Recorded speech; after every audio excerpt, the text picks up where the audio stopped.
What's up? What's good? What it do? What up with it? Wagwan. Que paso? Que ondas? Que ondas?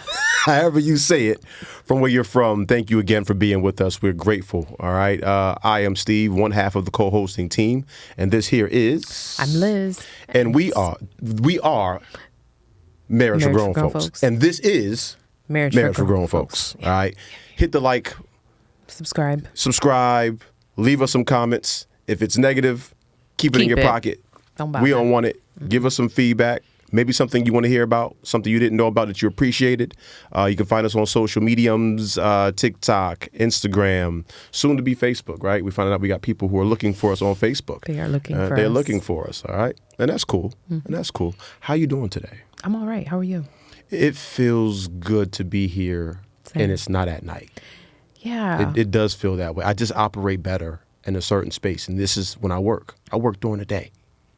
I'm a day worker. There is something special about what we do in the evening. Okay. So I get you because I'm with you on that. But I feel like, okay, so just FYI, right? Like we're recording a little bit earlier than we typically would, right? So put that out there. But I think that is something special about what we do is we get up and go and we do our thing and we get back and then we have time to just kind of unwind from that. Because the kids are asleep and, so I don't know what we're going to get ourselves into once we get out of here since it's midday. Who knows? And it is so not midday, but okay. It is midday. Okay. Kind of. Yeah. Yeah, it's early evening. It's early evening. Earlier evening. Yeah. But you look good, though. Thank you. So do you. I bet you smell good. I can't smell you from over here. What you got on? Some more Jimmy Choo. Fancy. I am. All right. Let's have some fun. Ready? Yeah, I'm ready. Let's get to it. All right. So, obviously, I'm donning my Yukon Huskies hat that I got from Bradley Airport 4 years ago, and it's still sharp. I like this hat, though. It's a nice hat. It's a nice hat. Yeah, celebrating the Yukon Women's Championship. 12th title. Yeah, buddy. Good stuff. Yeah, buddy. As an alum, I'm pretty proud of those girls as well. You're an alum? Nigh. Alumnist. Not a gymnast, but alumnist. Alumni. Alumna. That's like multiple, Alumna. right? Alumna. Yes. So, was nice watching the game. Heck yeah. I mean, I still am shocked at the no-show from South Carolina. I'm still shocked. But as a coach, we can do that later. Yep. But as a coach, I know this only fuels Dawn Staley. Oh, yeah. Ooh, she's already using this as pow-pow. And she said it too. I hope they crying. I hope they boo-hooing. You know what I mean? Y'all got y'all money now. And I think in any other situation outside of her, South Carolina competing against UConn, that we'd be like, go Dawn, go. Go, right. Well, I mean, now... It was a win, I think, either way. Win. Yeah, now that I've reconnected with my roots, which is South Carolina, Alcaloo specific. But, okay. But me and Lincoln were kind of it's a win-win for us, even though we're rooting for UConn. Yes. Yeah, U-C-O-N. UConn. Oh, right. 2 N's. You have a master's degree. I know. Cheapers. I was a little excited, maybe. I don't know. It is what it is. Okay. It is what it is. Okay. All right, you got it. Oh, right. No, sorry. What are you listening to right now, Brody? So with you, I'm listening to some old school right now. It is what it is, okay? SWV hit every time. But I was listening to the Sir Project with you, and...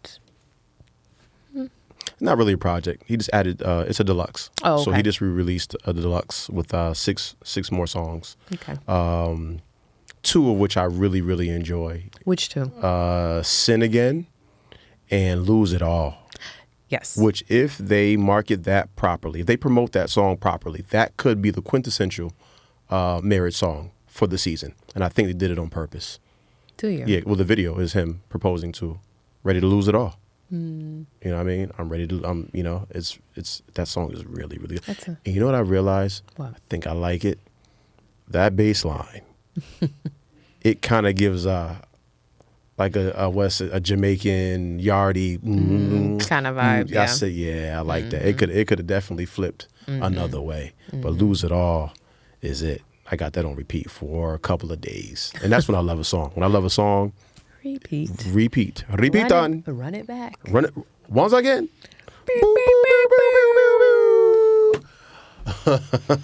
Upon the replay. What are you reading right now?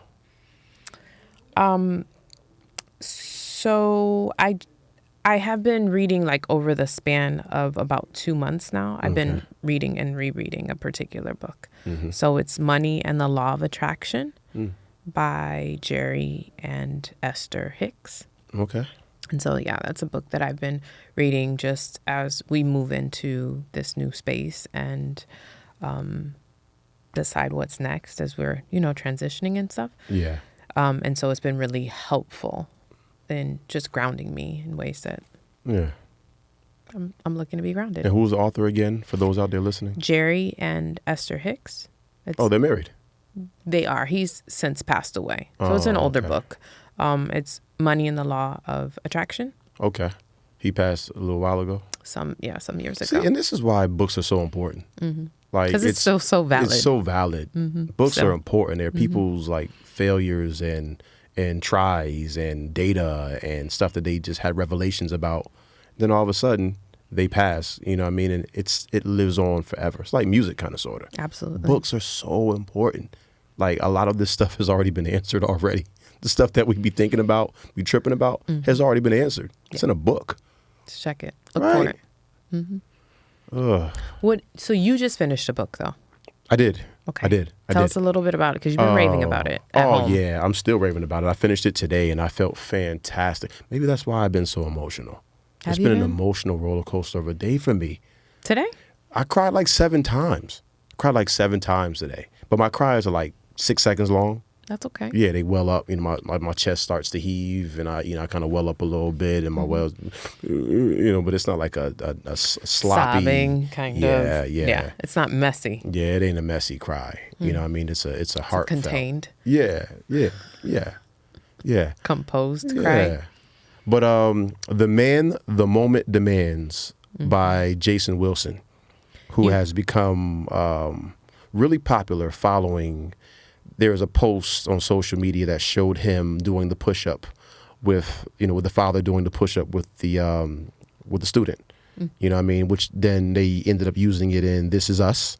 So that moment was sparked by said social media post by Jason Wilson, who is the founder of the Cave of Adullam.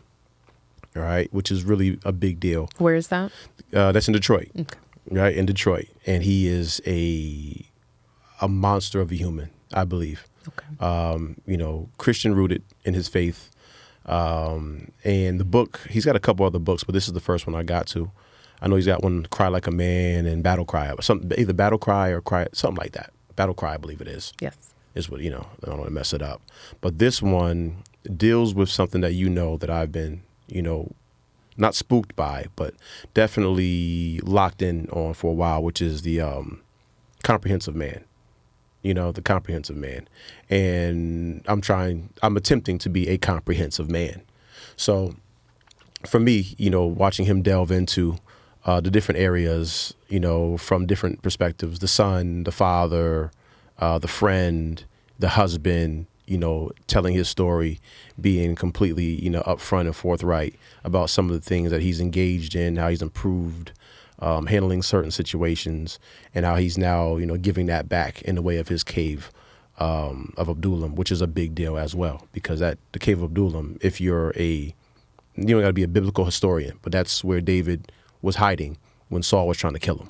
You know what I mean? And in that, he developed a community of people whose lives were changed while he was in hiding. It's a beautiful story. Beautiful story. But all the fellas out there, I strongly suggest you get your hands on that book. Jason Wilson is the author. The Man, the Moment Demands. Yeah. And you had mentioned 2 books, and they're actually both by him. So Battle Cry is Jason Wilson's as well, and Cry Like a Man is his as well. Is his as well. Yeah. So you hadn't like arranged them or anything. Okay. He wrote 2 other novels, and those are the names. I'll get to those, but this one was the one that really, really, really hit me. Cool. It was really, really good. He's got a couple of challenges in there as well. So for you to actually do. Oh yeah, there's challenges. Calls to action. But the ultimate call to action is him suggesting the journey to be a comprehensive man, which ultimately leads you to be the man the moment demands, as opposed to living and leading or leaning into this narrow-minded masculine idea, which doesn't cover all bases, which means that when you show up in certain spaces, you are not the man the moment demands. You're limited, So I love that. I really, really love that. Cool. Yeah. Very cool. Yeah. Sounds a lot more interesting than the book that I shared, but okay. I mean, the book that I shared, that I was just talking about, it's an interesting read, but you really have to buy into it. It's some tree hugger stuff. I'm gonna be honest with you. Okay. So yeah, probably not my cup of tea. So that's why I've been saying, like, it's been taking me about 2 months. So I've read it over the span of a few times, but I had to just kind of like skim through it that first time. It's just like it's almost like, what's that book that you told me about? Took me a while to read. It was something about it's the language. It's the way that they're offering that information to you. It's the 48 Laws of Power. Thank you. 48 Laws of Power. And you know how that is, I couldn't get past like the wording. I couldn't get past like, you're telling me what to do, and I don't like that you're telling me what to do. Okay. Yeah, Yeah, there are also some novels out, books or novels that are also like translated. Like the author might be from somewhere else, so you got to translate it, and then you got to dig through the wording. But I get it. I totally understand. How do you eat an elephant? One bite at a time. Knock it out. Success comes in small pieces. Amen. All right, I'm gonna start with temp check. Is that cool? Temp check. Let's get to it. Okay. This is a this or that edition. You can get with this, or you can get with that. Yeah. So it should be pretty easy. Let's see. Make it part of my 90s references, y'all. This is just who I am. Let's get it. I was gonna say something about how you slam when I go there, but when you go there, it's cool. But it's all good. All right. This or that. This or that. This or that. Let's get it. Concert or museum? Concert or museum. This is super duper easy for me. A good concert. You and I will not attend a concert unless it's somebody that we really agree with, somebody that we really buy into. And that experience, you get the experience with a couple of people, AKA thousands. And when they get to the song that you love, you get to feel that same energy with all the thousands of people who are there. And, I'm not a musician. All my family is. I love live music. So I'm going concert, even though I love a good museum, which I went to yesterday with my daughter, which was really, really cool. Yeah. Yeah, this was tough because I like museums and I love a live concert. Same thing. Love the live music. I'm going with concert as well. Yeah. All right. That was an easy one. Oh, I've got a couple more. Got it. Ready? Got it. Let's get to it. Okay, cool. So beach or mountains? Beach or mountains? Haven't been up a mountain yet. Have I been up a mountain? Runyon? Runyon doesn't really count as a mountain. Runyon Canyon can't be a mountain. Runyon Canyon can't quite be a mountain. Okay, fine. But I do anticipate that before I kick the bucket, I do want to get up a mountain. You gonna climb Mount Everest? Absolutely not. Okay. Yeah, I want to keep my toes and limbs for whatever I got. Even my toes are ugly. Even my toes are ugly, I want to keep them. So I guess I got to go beach for now. Because of default? Default. But I am going to do the mountain thing. How about you? Oh, I love the beach. That was easy. So you knew where we were both going. Introvert or extrovert? Ooh. I learn a lot. I learn a lot about myself when I'm introverted. You know, when I'm doing my routine and I'm locked into the books that I'm reading and, you know, meditating and praying and thinking and maybe writing some stuff down to follow up on that, challenging myself. Mm-hmm. But extroversion for me allows me to press the flesh, as they say, press the flesh. And I kind of picture extroversion as when we have people over or us being out and you get to challenge other people's minds and see how they're living and, you know, hear their anecdotes and stories. So I do appreciate that. I do appreciate that as well. But people are rough. People can people. Peopling is tough. Yeah. Mm-hmm. Yeah. And they suck, you know, they pause. But they you know, I mean, they grab things from you. Mm-hmm. It's this back and forth. So I'd imagine I'm not the only one who knows that. So I want to go, believe it or not, people think I'm very extroverted. I want to go introversion. So that's my choice. Yeah. Yeah. Oh, this is easy for me. This is so easy. Introvert all day. Really? Yeah. You know, you've changed a lot over the years, though. I have. Yeah. And I do recognize that. Yeah. But I am tired after having to be extroverted. I'm exhausted. Like, I don't want to do this for another 2 months. So peopling is a rough thing. You gotta prep yourself to people. Mm-hmm. Really, because people definitely require energy, and then they bring their own vibrations and energy as well. And everybody's trying to be humans and have fun, but some people are this, and yeah, I get it. And so sometimes I feel like just getting on a call with someone, mm-hmm. and I don't mean FaceTime. I mean, it could be FaceTime, but I don't mean FaceTime. But just getting on a phone call with somebody can feel like an extroverted action. And I don't know if it necessarily is, or if it's dependent on how well you know the person.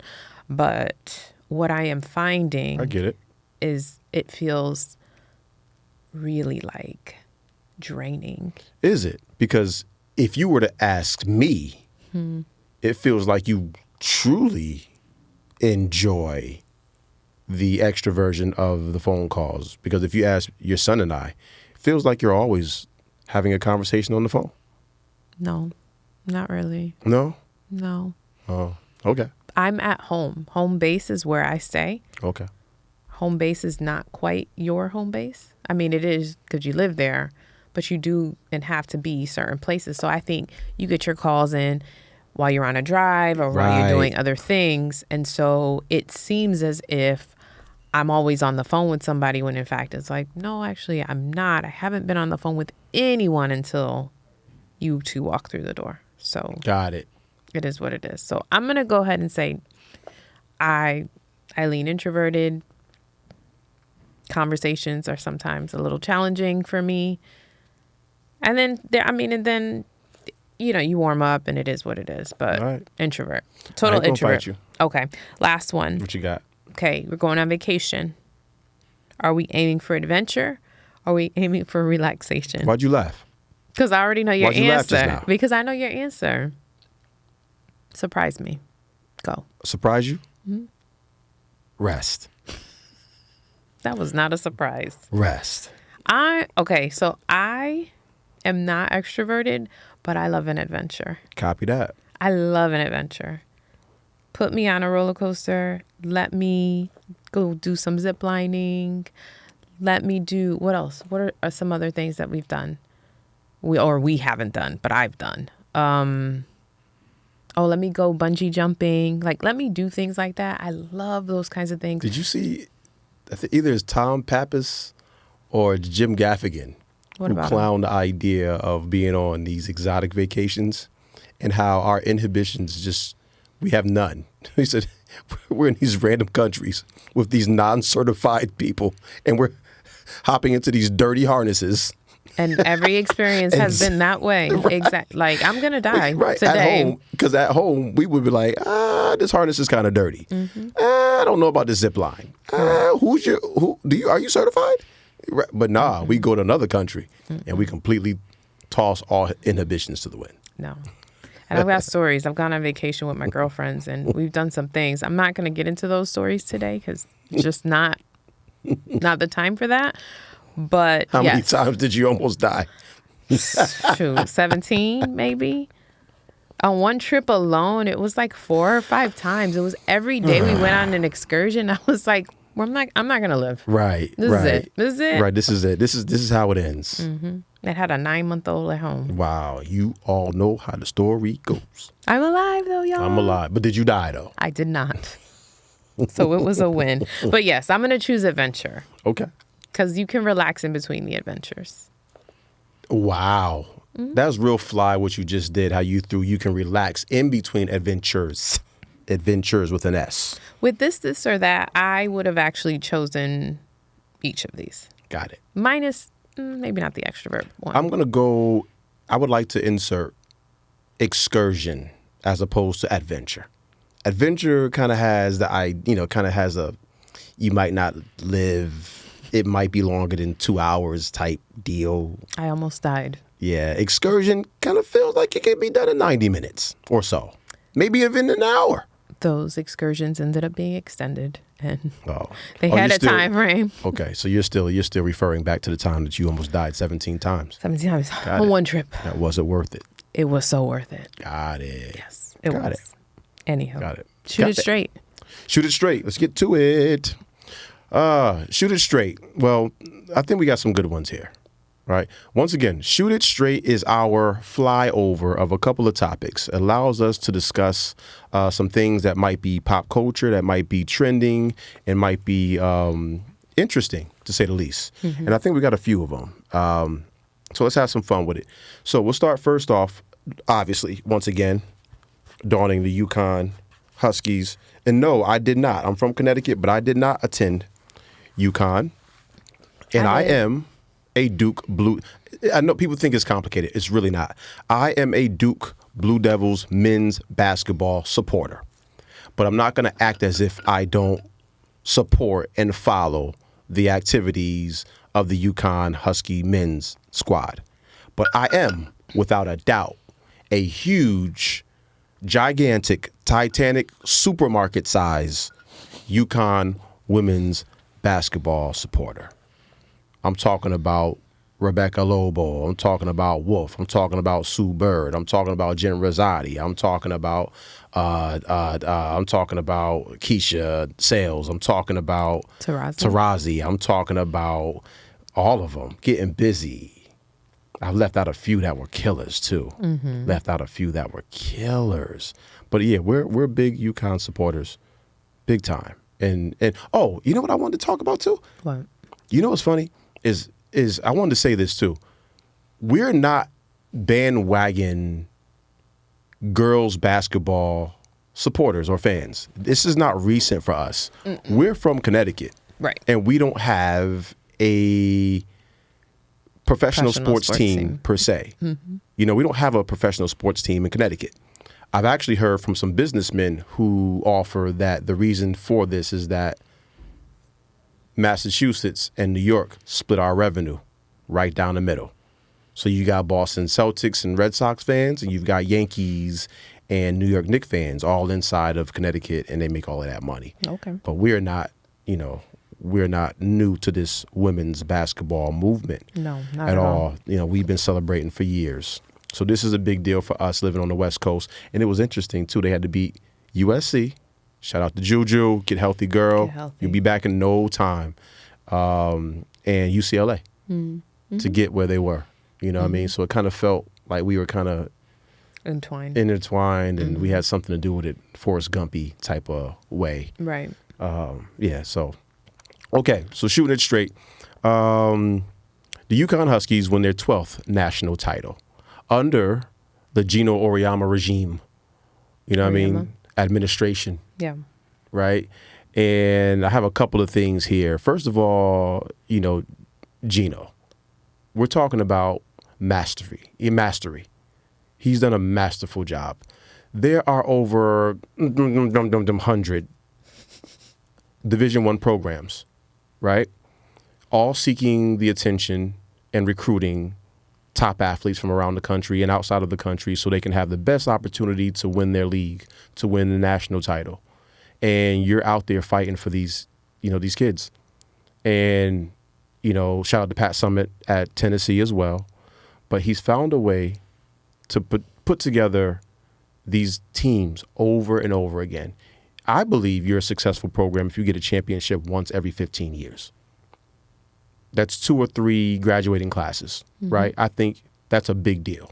But to get 12, what are we talking about? This dude has done a masterful job. How long has he been coaching? He's been there since 80. Okay. I want to say 84, 85. Okay. 84, 85. So, I mean, no matter how you slice it, Storrs, Connecticut is the mecca of college, of women's and men's college basketball. You know what I mean? Argue with your mother, but it just is, right? But I want to talk about Paigey, too. So go ahead and talk about Paige. Go for it. Can you talk about Paigey? Please. What a comeback story. Talk about it. Tore that knee up a couple of years ago. And, to rebuild it, we're going to watch Juju do the same thing, too. But she tore that knee up a couple of years ago, did the rehab thing, came back stronger than ever, and we watched all her progress and watched her take off again. And then she just finishes it off with a national title. You know what I mean? Running through everybody. She broke a couple of records. I think she dropped 40 in the Elite Eight, I believe it was, which is another record. And it's awesome for a woman of faith who doesn't shy from that, to come back, show, and then just being the captain of the ship and not being afraid to embrace being, hey, I'm the leader of this team and this and not franchise, but this organization, this college, and this program, and I'm wearing the hat. I'm cool with that. You know what I mean? I really appreciated that from her. She did it with such style and such grace and such skill. And I'm sure she'll be number one, for the WNBA. So I'm really, really, excited about that. Really, it's a full circle. Watching her, laying on the ground hurt, and that she's in pain, but you also know, like, ooh, it's going to take months to get back, recuperate, and then to seeing her raise that, that trophy and the confetti, flying down. I think it's awesome. When did she get hurt? A couple years ago. Okay, so her sophomore year. Yeah. Okay, she's a senior. Yep, she's a senior. Yeah. Yeah. Got a question. Yes, ma'am. How often the men, basketball players, they generally do like 1 or 2 years, right? In college. Really good ones. Right. Sorry about that. There's way more people who stayed the whole 4 years. Okay. But she's a standout, but she got hurt. Mm-hmm. Is it typical for women to end up being there for 4 years or to opt out? Yes. In the women's game is more, they opt to stay all 4 years for the most part. Okay. It's very rare they leave early for the WNBA. Okay. And will continue to be that way with the NIL. Right. Especially for the women. Because they're going to get more money in college than they'll do in the WNBA. Maybe not so much for the guys. There's probably going to be some guys who make more money in college than they'll probably make in the NBA or elsewhere. Okay. Yeah. Okay. Yeah. I have nothing to add. I think you spread that on nice and smooth. So. Copy that. Yeah. Copy that. The next one, here we go again. Oh, Anthony. How I feel about this. We don't have 1 million people following us or watching this YouTube. And it's never my ambition or desire to shoot a black man down. That ain't my thing. Ever.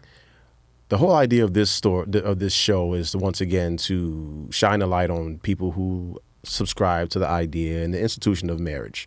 And although this gentleman is not married, he's engaging in some things that make you say, You know what I mean? There's some things happening that's showing you like signs of the times almost.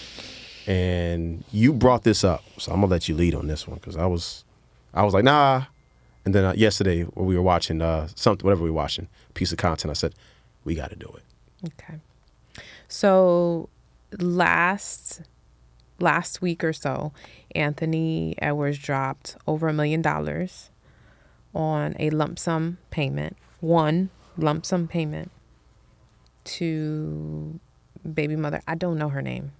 Do you know her name? No. Okay. So we all know who we talking about, right? Mm-hmm. So dropped that, and it was like, what do you think? What are your thoughts, right? And I have a lot of thoughts. He gave $1 million for what? Exactly. Child support. Child support. And so a one-time payment? $5,000 a month for 18 years. 18 years. And why did he do that? Because he believes that she tried to pin him down. No, I'm pressing you because I know you are. If people are totally ignorant, what he's doing is I'm done. He's basically saying I'm front loading this child support because I'm done with it. I want nothing to do with it, with the rights, all of that stuff. It's on you. But I think you're naming it. Yes, that is all correct. But I think you're naming it correctly because he's using the phrasing it. Because what we're doing is like putting a dollar or monetizing a person's life or the span of their life. And he's absolutely saying, no, thank you. I want no parts to this. And yes, huge sign of the times. Incredibly disappointing for a lot of reasons. When I saw it, it touches close to home, has nothing to do with you and I, but it touches close to home. And so because of that, I just really struggle with this. We've had certain people in our spaces who want to justify like, well, I pay even though you're not present in a child's life. And as parents, you and I, understand the day-and-day difficulties of having to raise children, but also the gains from that, like the love and the connection and all of those things that you can't monetize, right? It's really hard to watch someone be so careless.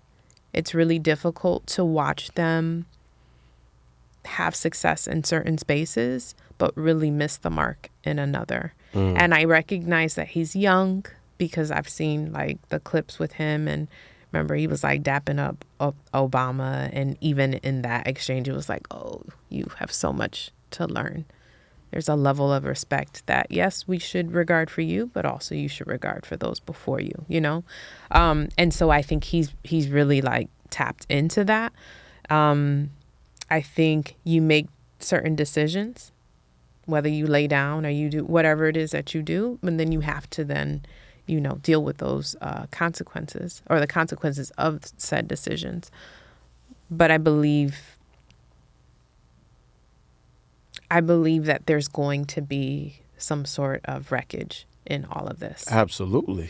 And I think that this child absolutely will be at the forefront of that. And it's a boy or a girl? It's a girl. It's a girl. And so, he's an athlete. Maybe she'll get his athletic prowess. Maybe this baby will get certain things. And then are you going to come back around then? In some ways that they've inferred like other athletes have. Dennis Rodman.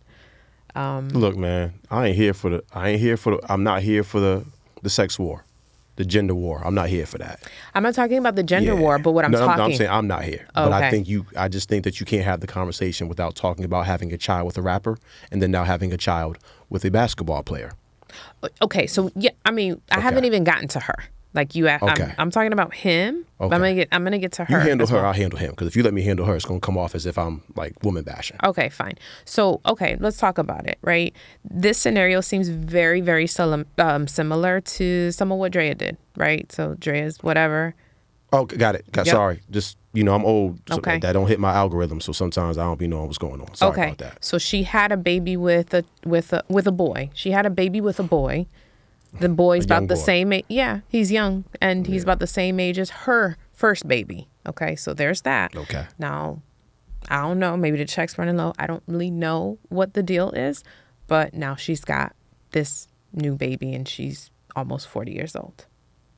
This woman is 38, I believe. She's 38 years old. This ain't no young girl. She's not. So you know what you're doing. You know your cycle. You know how your body works. You understand things that because as you get older, you just become more self-aware. I think I'm pregnant.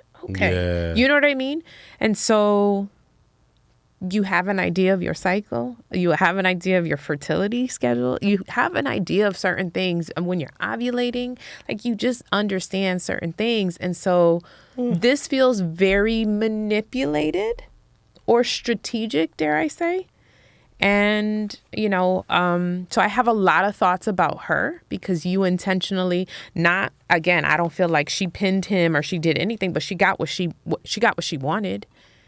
And so in the same ways that he's going to bear the wrath of this child, potentially, she will as well. Because you make this baby. Oh, I'm going to love this baby. Yeah, but you did it.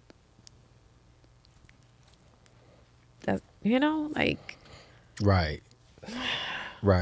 It feels icky. Irresponsible. It feels immoral. It feels very, very nasty. But once again, we said earlier, a sign of the time. Mm-hmm. And, we talked about this with Pops, the slope, that civilization is sloping, but not sloping up. It's sloping down. It's a downward slope. And I believe wholeheartedly that when morals, principles, and values are no longer in the forefront of we compromise everything. We compromise everything. We compromise everything as a people. And I don't want to use those extremes or those absolutes, right? But the truth is there is so much in question because we live so far in the gray right now. Yeah. There's so many of us living in this gray space where anything goes. What do I say? Subjectivity. Mm-hmm. Objectivity and being subjective and being objective have their place in everything. Mm-hmm. You know what I mean? But it's not for all times. Sometimes it's time to be objective. And some information, facts. Mm-hmm. And then there's sometimes to acknowledge there's a gray area sometimes. There's a curved edge. It's not always 90 degree is what I'm saying. Right. But right now we're living in more of a anything goes. And if you say something about it, you'll get canceled if you're high enough. Mm-hmm. And if you say something, then you're a basher and it's toxic. And I'm like, everything ain't toxic. Everything ain't bashing. Some stuff just ain't right. Some things just are not right. Facts. And so her making whatever move she's made, like you said, she got a baby with a rapper and then she has this baby and we talked about geriatric pregnancy. So she probably said, let me handle my business now. And he's already reckless. So let me do what I need to do and position ourselves in certain ways so that we can make those things happen. And so now I'm good. Now I got some more money. There's a child out there. There is a person. There's a little, right. This is a human. And so, right. And so I get it. As a mother, I get it. I can see that you're dueling with it. It's a real thing. This is a thing. Well, and we're only hearing about it because it's someone of a certain stature, so to speak. Mm-hmm. But there's more. This is a sign of this is happening. Mm-hmm. You know what I mean? And of course, the other piece that we can't leave out is the attempt to have this child support legislated out of Georgia and then into California. That's where it became even more I almost gave you a shot. You used the word. It was strategy. Yes. There's a difference between a plan and a strategy. A plan may not work, right? A strategy, you've designed it so it can work. There's going to be something that happens. There's a subtotal. This meets this. Boom. Right. So what you're referring to is just how all of this happened in Georgia and then all of a sudden, let me move over to California and change residences so I can get because now I'm going to make double, more money. Triple or whatever. Yes. That's funky, bro. Mm-hmm. That's God forbid. That's how nasty stuff happens. God forbid, of course, but that's how people be losing their lives and it turns ugly, and the next thing we're reading, we're watching it on a different situation, a documentary or something like that. This could have went way left. I mean, and it still can. He's already handed off the money, so it is what it is. But I think one of the other things to acknowledge is there's no one excusing his recklessness. Yeah, no one is excusing that. I'm not even co-signing. They both are flawed. Right. We all are. Right. Mm-hmm. Right. Let me say that as well. Yeah, we're all flawed, but this level of intentionality. Yeah. You know, we usually say that in like a very positive way. Yeah. But it's like, some of this feels really insidious in regards to her, in regards to what she has done. And, she laid down. Yeah, she laid down, but she laid down with the intention to make a baby. And she did. Mission completion. It feels really nasty. And who are we? We ain't no better than nobody else. We're not here to judge. We're judging. No, we're not. We're having a conversation. We're not. I'm not here to judge. I told you that from the giddy up. But it just feels really, really reckless and really irresponsible. Because at the end of this, beginning of this, is a child. You know what I mean? Steve, at the beginning, there was no child. No, I mean, this don't start with a child. Right. So the baby is here. Yeah. But, okay. And I will say this, and I'll leave it because I don't want to talk about it again. But I mentioned this in one of our earlier episodes because who knows? You know, who knows? I might end up meeting this young man and ended up being able to sow into his life. You know, you are what the whole say. I'm not a businessman. I'm a businessman, right? I'm a businessman. The moment you, even with the NIL now, it happens earlier in college. Once you cross over into the NBA at that level, because he's such a phenomenal player. At that size, that ability to shoot, handle the ball, and he's, athletic as all heck, you're a business. You're a business. And it really feels, even with the stuff that's floating out there where you don't know what goes on behind closed doors. I don't know everything, but I do know there's a documentary out that I watched. I know that there's social media here. I'm reading this story. It doesn't feel like there's an OG. It doesn't feel like there's a responsible adult male presence that maybe not have been there, but can offer a level of wisdom. You know what I mean? And he's now, the breadwinner and money talks. But there's always got to be someone. Iverson, as much of a knucklehead as he was, you know what I mean? Trying to navigate and change the landscape. There was an older gentleman there that helped him out, so much so that with the Reebok deal, he kept hidden that there was a clause, not even a clause, but he was taking some of Iverson's money over a span of time and banking it. So in the event that something went awry, he was straight. You know what I mean? Hey, Tawana's the one. I know y'all going through it. It's in the media, but if that's your wife, then she can still be, you can get this done. Like, there's always somebody there that's got to be able to help you get through this stuff and see your way through this. And if you don't have it, I hope at some point he's wise enough to seek this person. You know what I mean? But I'm saying your publicist, your manager, but I just wonder if agent, he's just not receptive to it. Well, that will be painting him a different way. I'm not painting him anyway. Right. I mean, he's just, he is being who he's being, right? And he's reckless. Right. Like, we've used that adjective a number of times, right? Like, how many kids or baby scares or whatever it's been in a small span of time. Yeah. So he's being who he is. And I'm curious, maybe there are people that are attempting to show up for him that way. Hey, bro. And he's not. My man. And again, I'll go back to that clip where we were looking, and who was it? Was LeBron and Curry, was it? It was two... Oh, the Obama veteran, yes. I don't agree with. Go ahead. I don't agree with. I don't necessarily agree with what. I don't disagree with what they were saying, but I think that there is a level of reverence that you should have for people who have they've up-leveled in ways that maybe you haven't up-leveled, because he was very cocky. His response was very.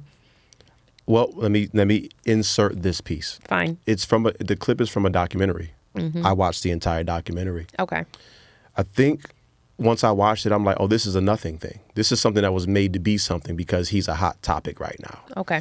And I'm sitting there and I'm like, people forget that President Obama goes out of his way to act a certain way when it comes to certain people, especially around the young black dudes. He's fly. He's fly. He talks a certain way. He comes down to your level or comes down to a level that is very familiar.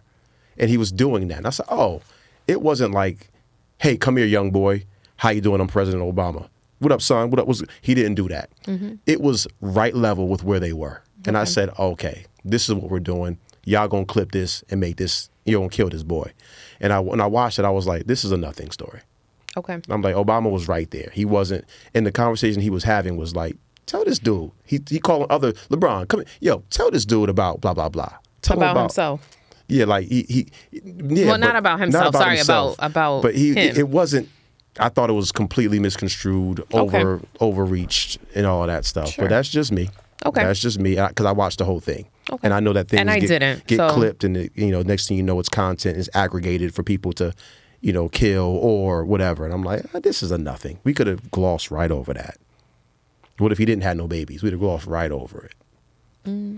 Is he only arrogant because of it didn't come it didn't to me it didn't appear arrogant. It didn't appear arrogant to me. Is he that clip? Not that clip, but I'm saying overall, right? There's this level of like cocky. There's this level of if but you is it are just, one of the best, are we just talking about the babies that he's made? No, overall, Ant is extremely confident. Extremely But he's also I believe extremely gifted. And right. I believe wholeheartedly there's skilled. no way to operate at that level without a level of high ego, arrogance. There's no way to operate because this is a battle of the lions. Everyone who's been in the NBA, every person who's in the NBA was the man in high school and the man in college. And although after reading this book for Jason Wilson, I don't subscribe to the alpha anymore. You know what I mean? Because wolves don't hunt like that. It's wife and husband that hunt. So there is no true alpha. Right, there's leaders, so I don't really subscribe to that. But nonetheless, I believe that to ascend that, because I mean, what did I play? I played low-level basketball overseas for a couple of years, and even in that, you have to establish who's what. But you can't walk out of there not confident. Yeah, humble is humble. Yeah, when you're humble, you speak to kids and you willing to help and all that. But when you step out there, you are the guy. Okay. You know what I mean? And I think all the guys who operate in that capacity are that. You have to be. Okay. I believe. All right. I believe. Cory Booker. Senator Cory Booker. What an awesome topic. Shot back to Connecticut last week. Shot back to the East Coast. Went to check on my brother Drew. What up, Drew? Went to check on my brother Drew in Carolina. Then shot out to Connecticut for a quick second. Drop in just to check in. And my wife sends me a couple of texts, and of course I was getting back slower because I was around, people and blah, blah, blah. But when I got a chance to... You were extroverted. I was being extroverting. Yeah, I've been an extrovert. Mm-hmm. But I got a chance to look at this, laying in the bed, and I looked at this, and it hadn't crossed my path because I hadn't been engaging in social media or news or talking to anyone who was talking about it. And it moved me, like almost to tears. Mm-hmm. It moved me. And after the tears and the, my little 6 seconds or whatever it is I said, why is it moving me? So I dig in. I'm getting to the airport super early, 5 a.m, trying to get back to LA. And I said, let me go ahead and read up, get a little YouTube in there, get some social media in there, go to CNN, MSNBC, Fox, BBC, everybody who's reporting on it. Any good articles? And I said, all right, let me dig in. And a filibuster. I think we need to start there. Sure. What's a filibuster? A filibuster is a political procedure in which one or more members of a legislative body prolong debate on proposed legislation so as to delay or entirely prevent a decision. Senator Cory is from New Jersey. You know what I mean? We've seen him in the past, but this right here to me, which is buried under so much other junk and news, blows my mind. This gentleman for 25 hours and 5 minutes laid into a filibuster, and he was wholeheartedly reaching out to his constituents and anyone who would listen.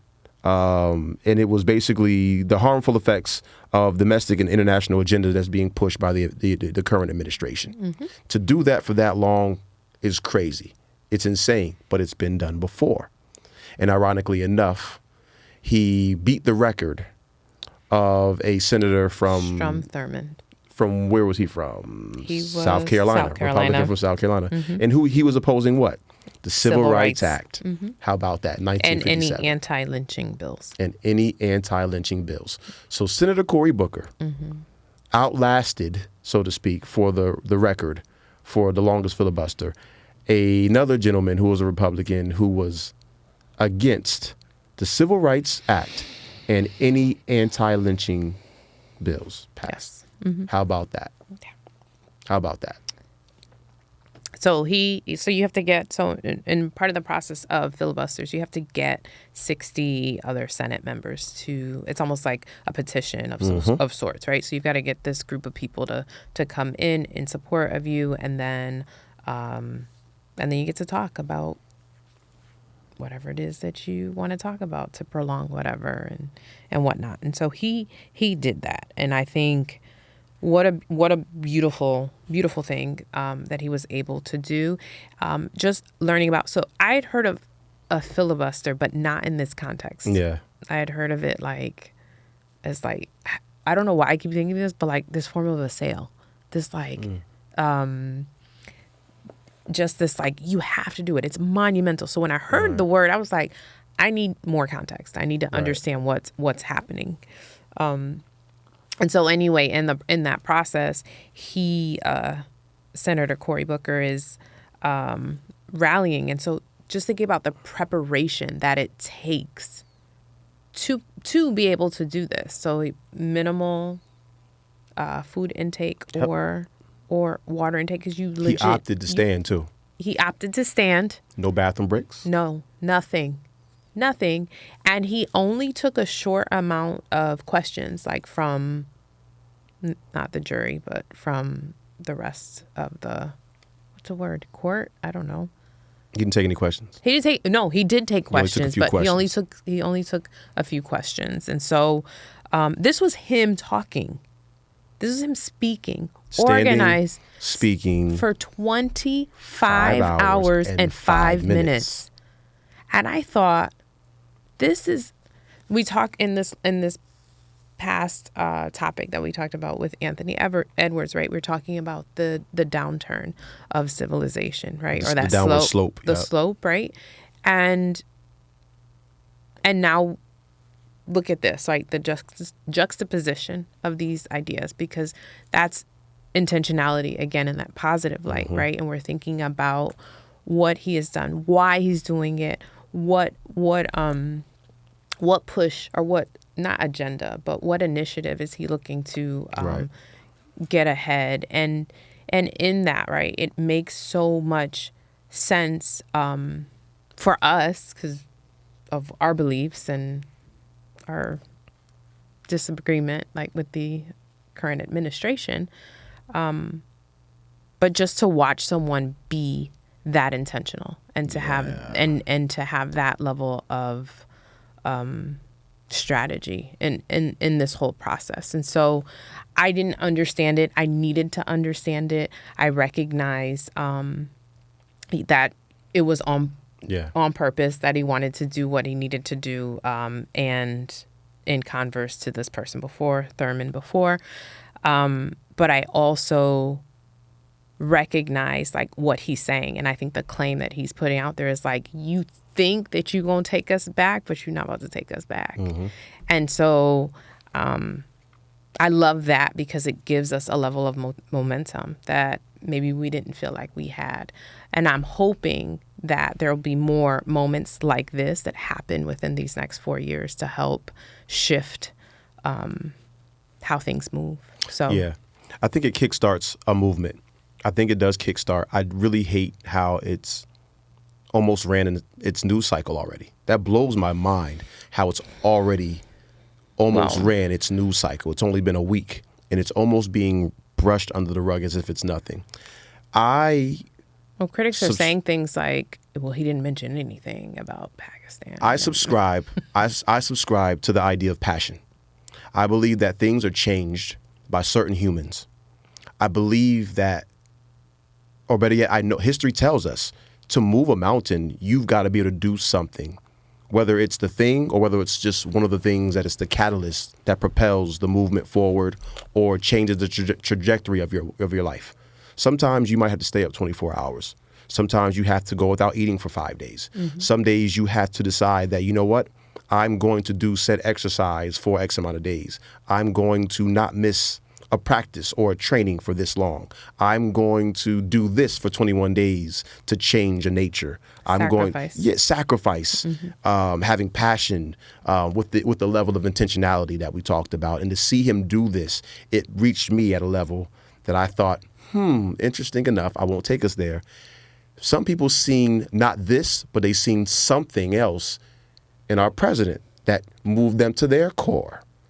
And it gave me a level of, as crazy as it sounds, it gave me a level of empathy for a human that sees something, even though there's other things behind that human. That one thing might push you forward and make you believe in that human. This human right here, I now believe in. And I've heard the stories of a couple of people, Hove, Diddy at the time, or different people that they heard President Obama speak when he was a senator. And then there was a moment. And in that moment, not only was I impressed and moved, but it was almost like, the one thing we haven't had in a long time is who's up next? It was supposed to be Hillary. You know what I mean? It was supposed, after Obama, it was like, who was up next? Joe Biden, God bless his heart, what I mean, didn't really have the charisma, the style, pizzazz that Barack Obama had. The energy, so to speak. Longevity. All of that stuff. But I believe this young man, I believe this senator might be the one to take us forward. I think we kind of have, and pardon me for saying us and we, because I have historically voted Democrat, but I wouldn't call myself a Democrat. I guarantee you wholeheartedly if there's a Republican that stands for the people and overall is charismatic and is, you'd vote for them. I'd move for them too. So I'm not going to say us and we as if I'm speaking specifically to the Democrats. You know what I mean? But either way, I think he might be the guy. I think that party now knows it. And even more so, I know that it was already being organized, but maybe these protests that have been happening, that also blows my mind that we ain't talking about. How do you have millions of people 3 or 4 times in 3 major cities and it don't hit the news cycle that hard? How does that happen? How is it that Los Angeles, New York, how does that happen that we don't hear about it? Protests with this many people and we don't, anyway. But what he did was fantastic. It moved me, and that type of stuff is the thing for me. It reads just like a Rocky movie to me.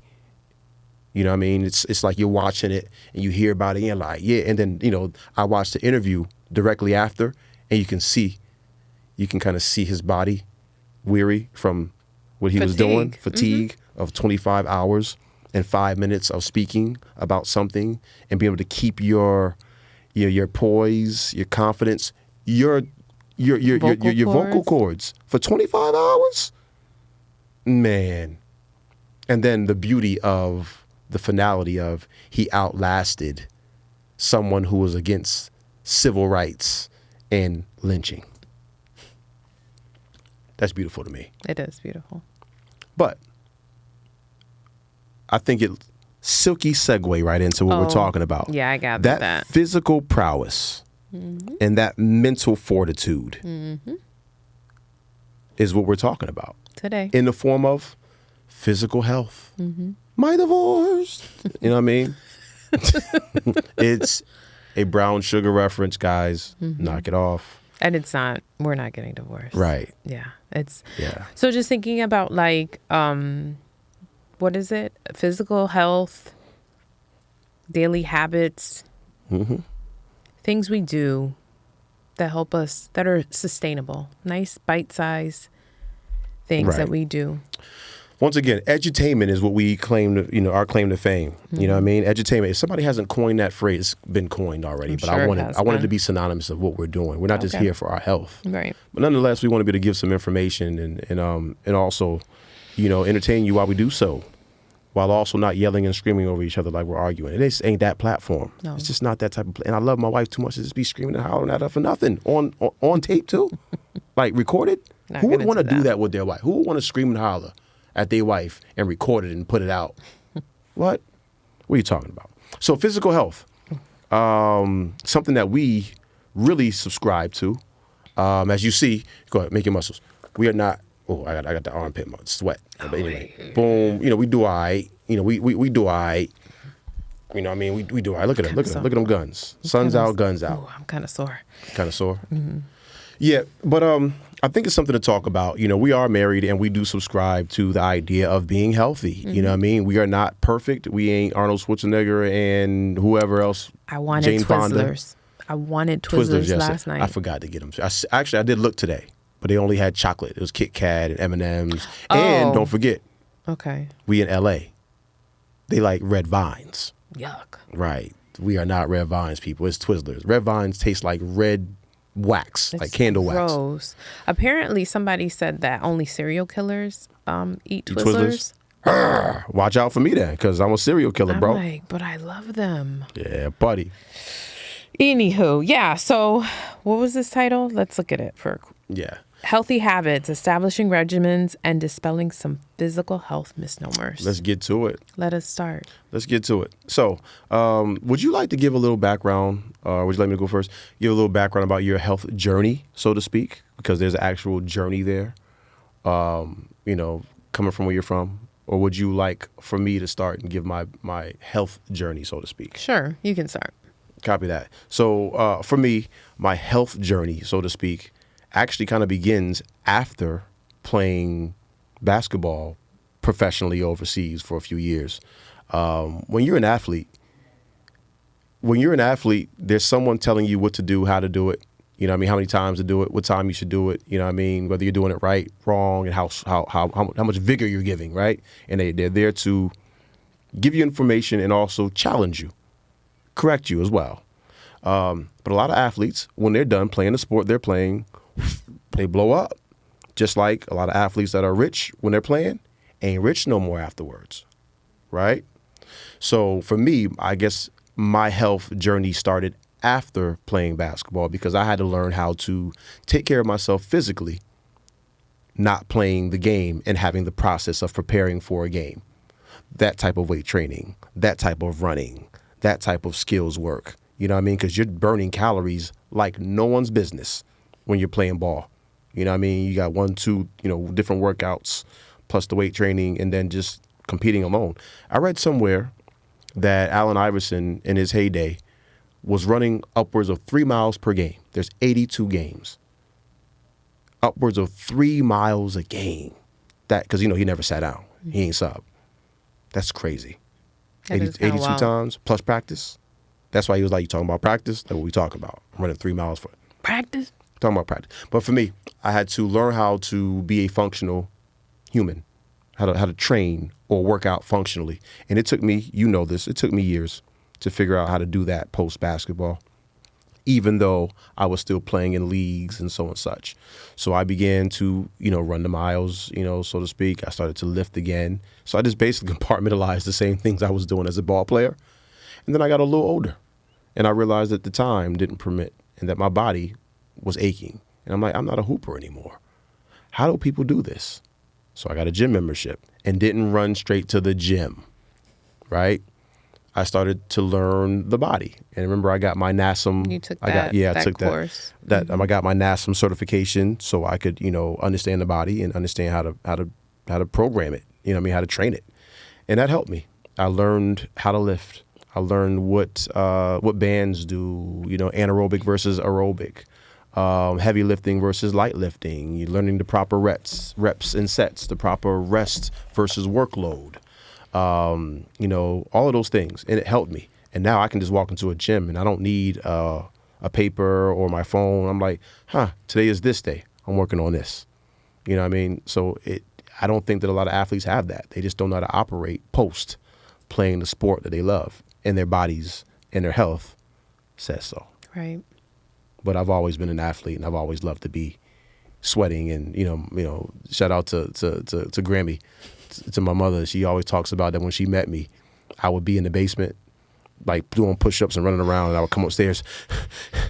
Am I sweating yet? She'd be like, no, not yet. And I'd run back downstairs and do whatever I was doing because I had on my little Rocky robe. So I was always built for that type of stuff. But, it's the journey, and now I functionally train. As opposed to working out, I functionally train. I've got something that I do every day. It's different, from the stretches to the HIIT workouts to the weights to the running now that I've been doing, with our daughter. So kind of like doing 2-a-days right now, but getting back to running, and my knees feel it. I'm like, that's why I hate running. Got it. So he'll be down 15 pounds next week. Yeah, all the way down to some of the things that I changed with my diet. I don't eat beef. I only eat pork on pepperoni pizza, but I don't really eat pork like that. It's been 10 years since a burger. 10 plus years since I had a burger. Mm-hmm. Wow. Or a steak. And now that I say it, I think I want one. But I don't know. I don't know when the last time was that you had a steak, but right. I'm thinking In-N-Out Burger in North Hollywood was the last time I had probably a cheeseburger. But that's my journey. So mine isn't. What you got? I think I not dieted, but like worked out for like once getting out of high school. Wasn't necessarily an athlete. I was a cheerleader. And so. You don't do that because the cheerleaders out there will come for you. We are athletes. Okay, so go. At Buckley High School from 94 to 98, I don't know if you would call what we did athleticism. I think that we were a great team. No shade, because I love y'all, right? But would it be really like athleticism? I don't know. I can't do it. It's got to be something. Cartwheels and tumbles and building what did you call them when you put each other up? Lifts. You lifts. did different lifts. So, I mean, there was a level of athleticism, right? But we couldn't keep a coach half the time. And it's you would have that problem too, though. You were the problem. Apparently. So anyway, so I wouldn't say like that I played any organized sports outside of cheerleading, what I did when I was a cheerleader. But then getting to college, I started to put on weight. I was like, oh my goodness. You said don't? No. I don't know why my head did what it just did. I'm sorry. He got scared. So I put on weight. Trauma. Not trauma. So put on the freshman 15. At UConn, by the way. At UConn, probably a 20-pound difference. Who knows? And then got connected with a friend who happened to not be Black. I want to put that out there. Who happened to not be Latina either. She was a white girl that I met. I don't even remember her name. But she was like, after work, we should go to the gym. Wait, why did you single out the fact that she was non-Black? Because we're going to talk about like the cultural differences at some point. All right. And so I wanted... I hope she's not doing this whole white person saves the day thing. Don't you do that. Absolutely not. Absolutely not. To save the day. She did not come to save a day. I think she was like trying to connect. Yeah. And was just like, oh, like you don't go to the gym? And I was like, no, I don't go to the gym. You don't see this? Like, girl, I got a rap. I got what are you talking about? So she was like, no, like you really like come to the gym with me. Yeah. So we started going to the gym in the evenings after work. I was a bank teller in college. And so we would go and we started. And that's where I started to like run. And I found out that I actually really enjoyed running. So shout out to her. Can't remember her name. You shouted out. Yeah. The intention was there. It was all good. Well. She was awesome, right? But she got me going. And so then I started running and found like, oh, I really like this. Like a lot of women, right? Lean to cardio and things like that to help to lose weight. Because the idea is like you're sweating and you're moving your body. Yeah. And because of that, then you're going to like shed weight. I'd never heard this story. This is cool. Go ahead. Yeah. So because I don't remember her name, but shout out to People's Bank, the teller there. So anyway, so for a while, I think I shed some weight. I shed some of that 15 or 20 pounds, but it was simply just from like running. Just being active again. I wasn't eating differently. I wasn't doing anything like that, but I was also like 19 years old. So there's also that. But that stint didn't last very long because apparently like it gets really cold in Connecticut, right? And so then you don't want to run the same ways that you typically would want to run in the spring or even in, those summer mornings. And so put that down for a little bit, got back to it once I started to really put on weight again. So that's why I was saying I'm kind of yo-yoed in a lot of ways. Like, I kind of need this right now. Oh, somebody's getting married. So I fell into a lot of the traps that people fall into. I think that females in particular fall into, like in that process of wanting to lose weight or you want to look better and, what have you. But in the process, I'm going to my doctor. I'm checking in with them yearly, and I have this diagnosis of you have borderline blood pressure, high blood pressure. So that kind of would sit with me. And they would say, like, we may have to put you on meds. We may have to put you on meds. So you've got to lose 10 pounds or you've got to do this. And so then I would start back up and then I'd get back on it. And so then, so I remember right before we got married, maybe 25. Yeah, I was 25 years old, I think.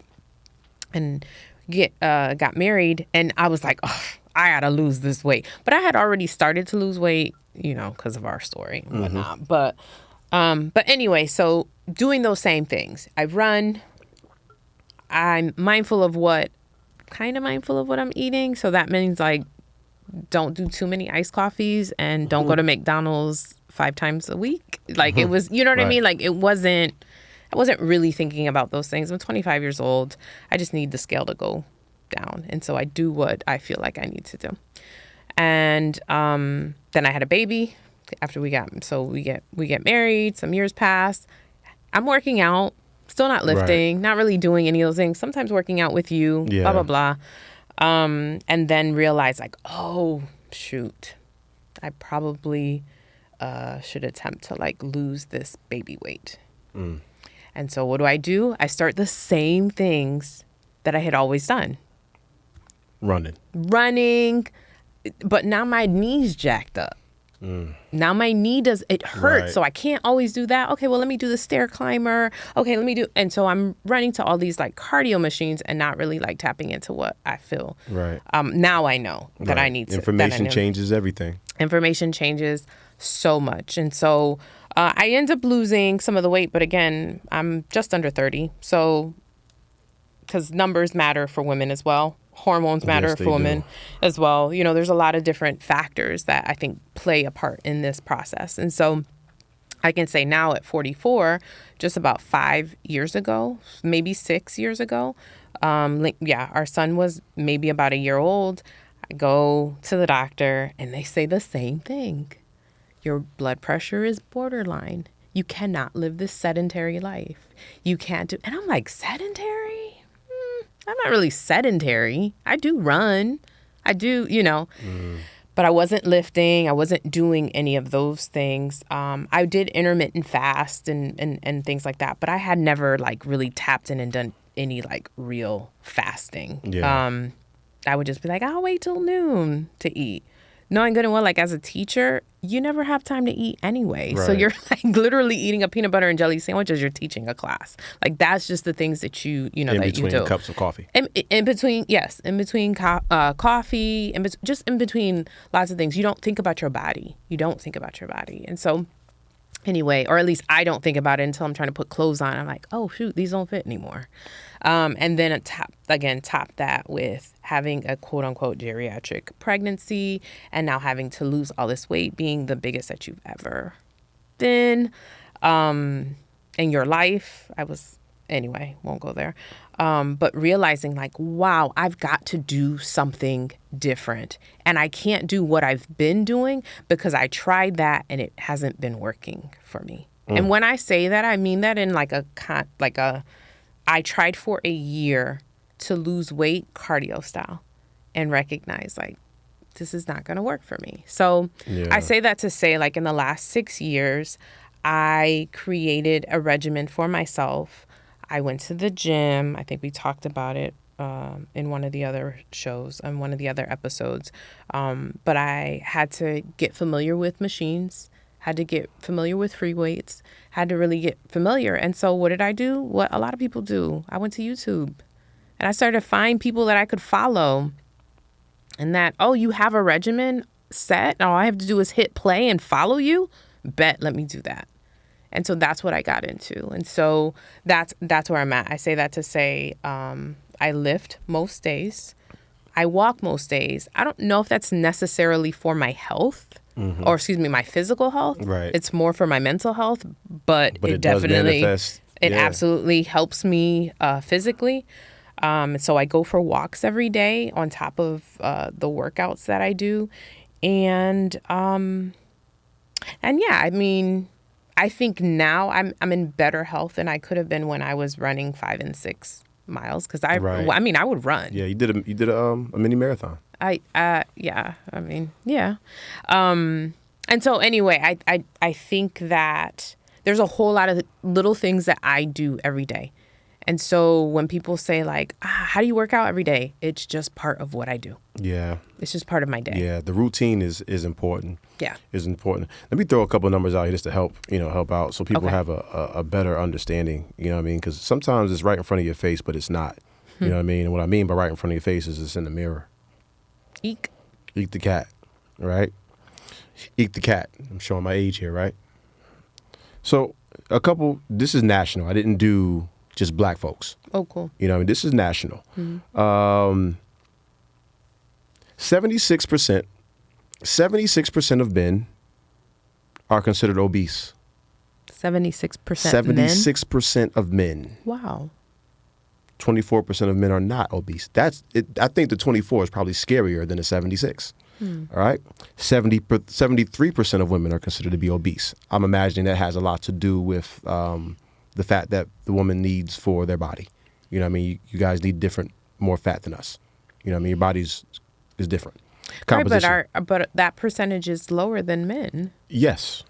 And I'm saying, I believe because in the numbers of that, you have to take in consideration that a woman might not be obese. She might just be blah because of the way the composition and that's what I'm saying. Oh, okay. I think that has something to do with it as well.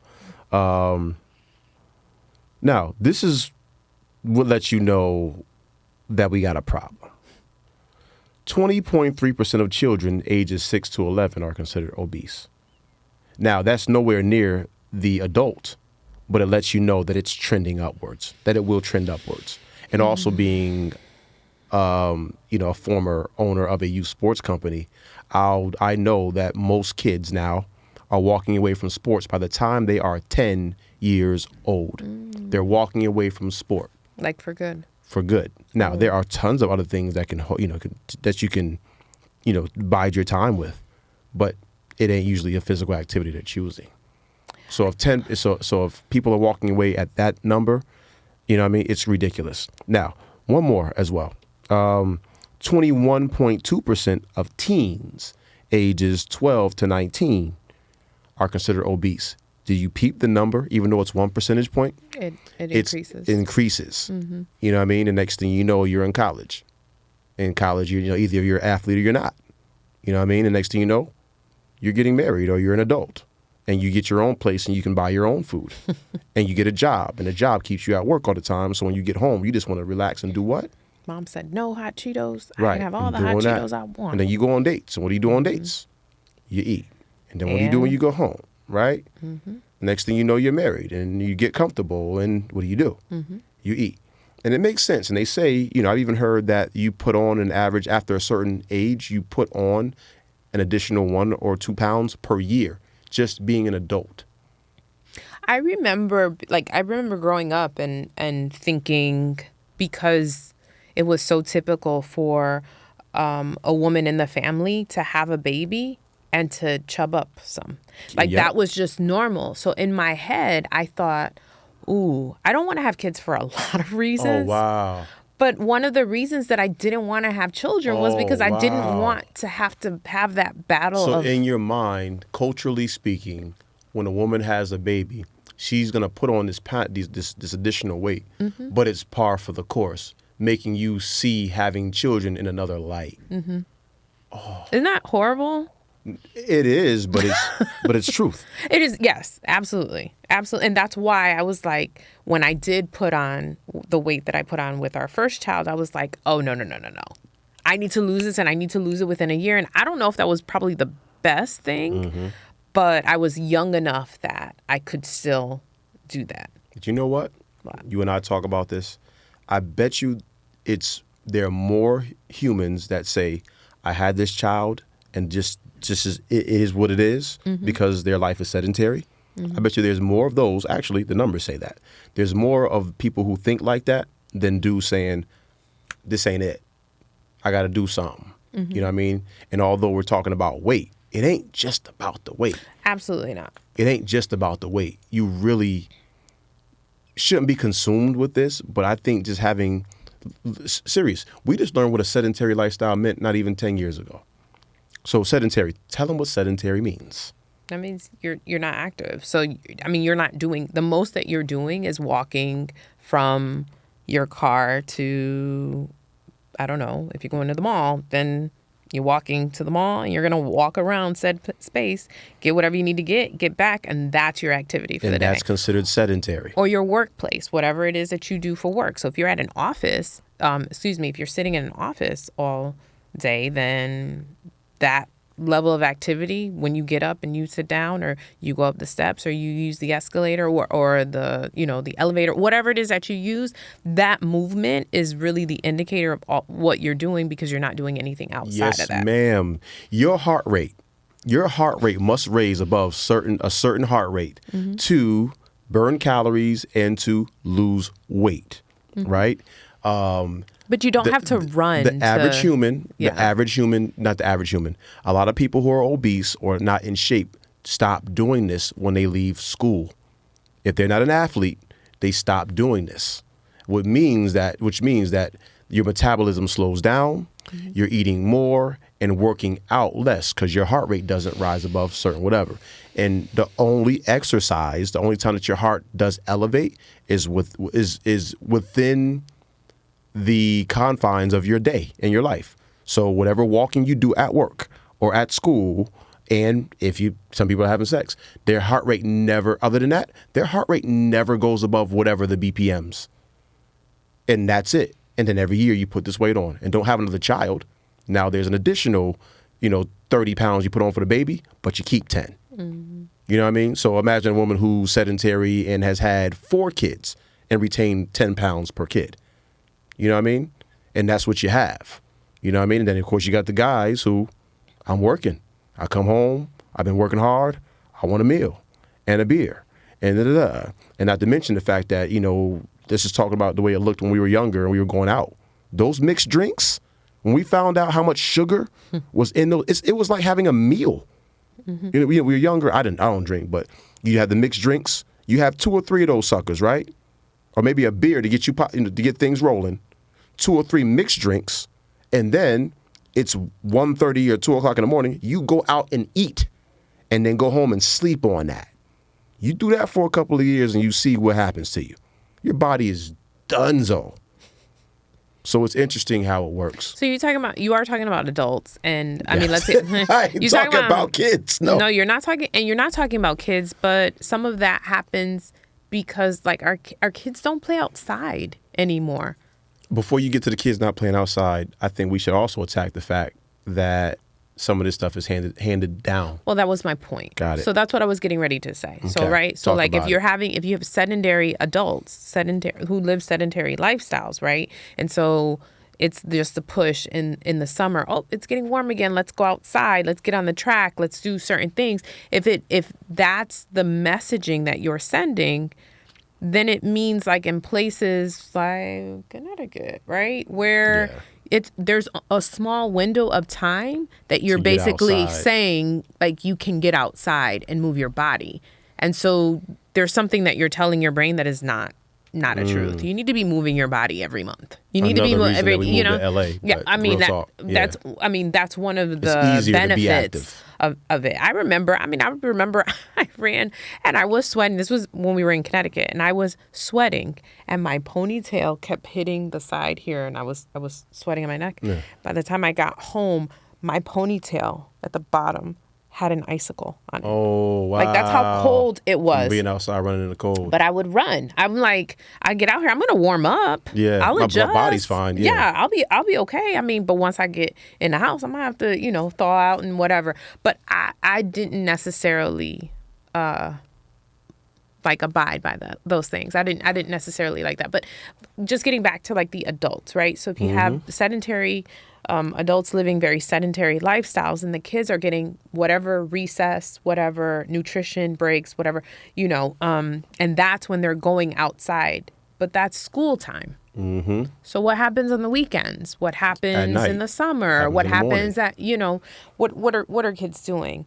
And overall, and I'll speak, that's even for our children, right? Like, they don't get outside unless we go, let's go to the park. Go outside. Let's go. But we are saying it, though. Now, we ain't saying go outside. We're saying, no, let's go. Let's go outside. Yeah, let's go outside. Yeah. And I mean, I don't always want to, but I understand the benefits of that. You know what's funny is you look back. It's so interesting you say that. You look back, culturally, we eat a different diet. We got our soul food is very rich. Mm-hmm. You know what I mean? Very rich. It's where we come from. You know what I mean? Once again, with my man, not Anthony Anderson, who's the dude that wrote it? Kenya blazed everything on slavery. Why can't you swim? Slavery. Why the food you eat it so bad? Slavery. Why do you think that slavery? But I'm joking. But either way, if you look at it, man, culturally we grew up Kool-Aid. We were making 2 things of Kool-Aid a day. Wow. 2 things of Kool-Aid a day. 2 big boys. I get it. All of that sugar, grape or red. You know what I mean? We were making those, eating McDonald's all the time before school. I remember going to the bodega or the corner store and getting, I had $1. That was a 25-cent brownie. That was a pack of chips, a quart of water. I don't know what they call it everywhere else. Juicy.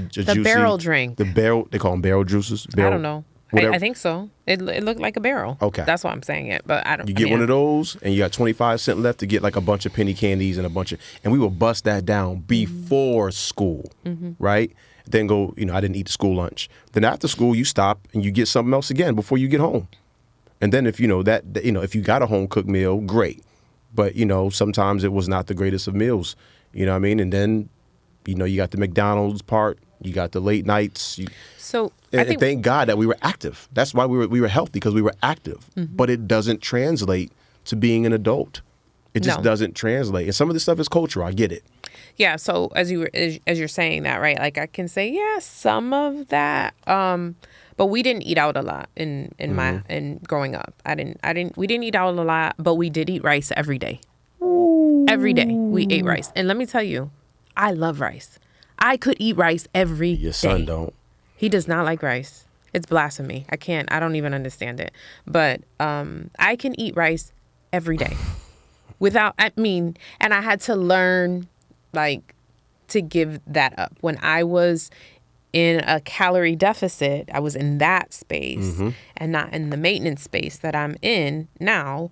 I had to really, like, curb so much of those complex carbs, because right. That's what I knew. Right. But no, I also grew up feeling like I loved all those sweets and all of those things, but we always had fruit. We always had fruit in our refrigerator. We always had, have an apple, do this, or if we had sweets and snacks and things like that, it was typically stuff that my mother had made. Right. She would that make those things. Yeah, once once it's gone, it's gone. So there were ways that I think they were trying to do better, I would say. They were thoughtful. They were in some respects. Like I said, we rarely ate out. So young boy, I'm telling you, playing ball every day, absolutely caring about my body and, like, trying to be the best athlete and best basketball player, it never dawned on me because it wasn't taught to us. But you wasn't eating right unless you had that baked mac and cheese, them yams, them greens, that fried chicken, and then you want to make sure the yam juice is touching the mac and cheese. Got it. You know what I'm saying? Like, you wasn't eating good unless that happened. You know what I mean? And of course we didn't eat like that every day, but we ate enough to where you don't think about it. You don't think about it. And then, of course, I talk about, with church, your father being, the leader and the clergy, there was nights, so we had late nights. So by the time we get home, ain't no time to cook no meal. You know what I mean? We stopping and we getting Mickey D's and sleeping on that sucker. You know what I mean? Sleeping on that sucker and getting up and going to do it again. I had no idea how I was winning those suicides, and it was like it's no joke. So there's that, sheer skill. Yeah. Yeah, man. It's interesting. It's interesting. Matter of fact, speaking of Kool-Aid, remember last year we went back to CT? Oh, goodness. Went back to Connecticut. We went back to Connecticut last year, and months later, Lincoln was like, Pop-Pop. Pop-Pop, me and Pop-Pop made Kool-Aid, And we drunk the whole thing. And we both looked at each other like, what? What? He said, yeah. He said, it was good. And it was good, too. He was like in we heaven. Don't do Kool-Aid in our house. Mm-mm. You know what I mean? Mm-mm. I'm not saying we perfect at the crib. We working on it. Mm-hmm. You know, we're perfecting. But Kool-Aid, I didn't even realize he hadn't even really been introduced. Maybe over Miss Jackie's house. But nah. I don't think so. So I bet he was like walking around like this. Let me get some more of that. Get some more of that, Pop. Yeah. So I had to approach my father. You know what I mean? I'm like, hey, Pop, you know, Lincoln told on you. He told me, he was like, well, son. What happens with Pop stays with Pop. I said, not truly. But I said, yo, we giving our kids no Kool-Aid, man. He knew the flavor and everything. He knew the flavor. He'd never forget it. I had a thing of Kool-Aid with Pop. We drank the whole thing. Just me and him.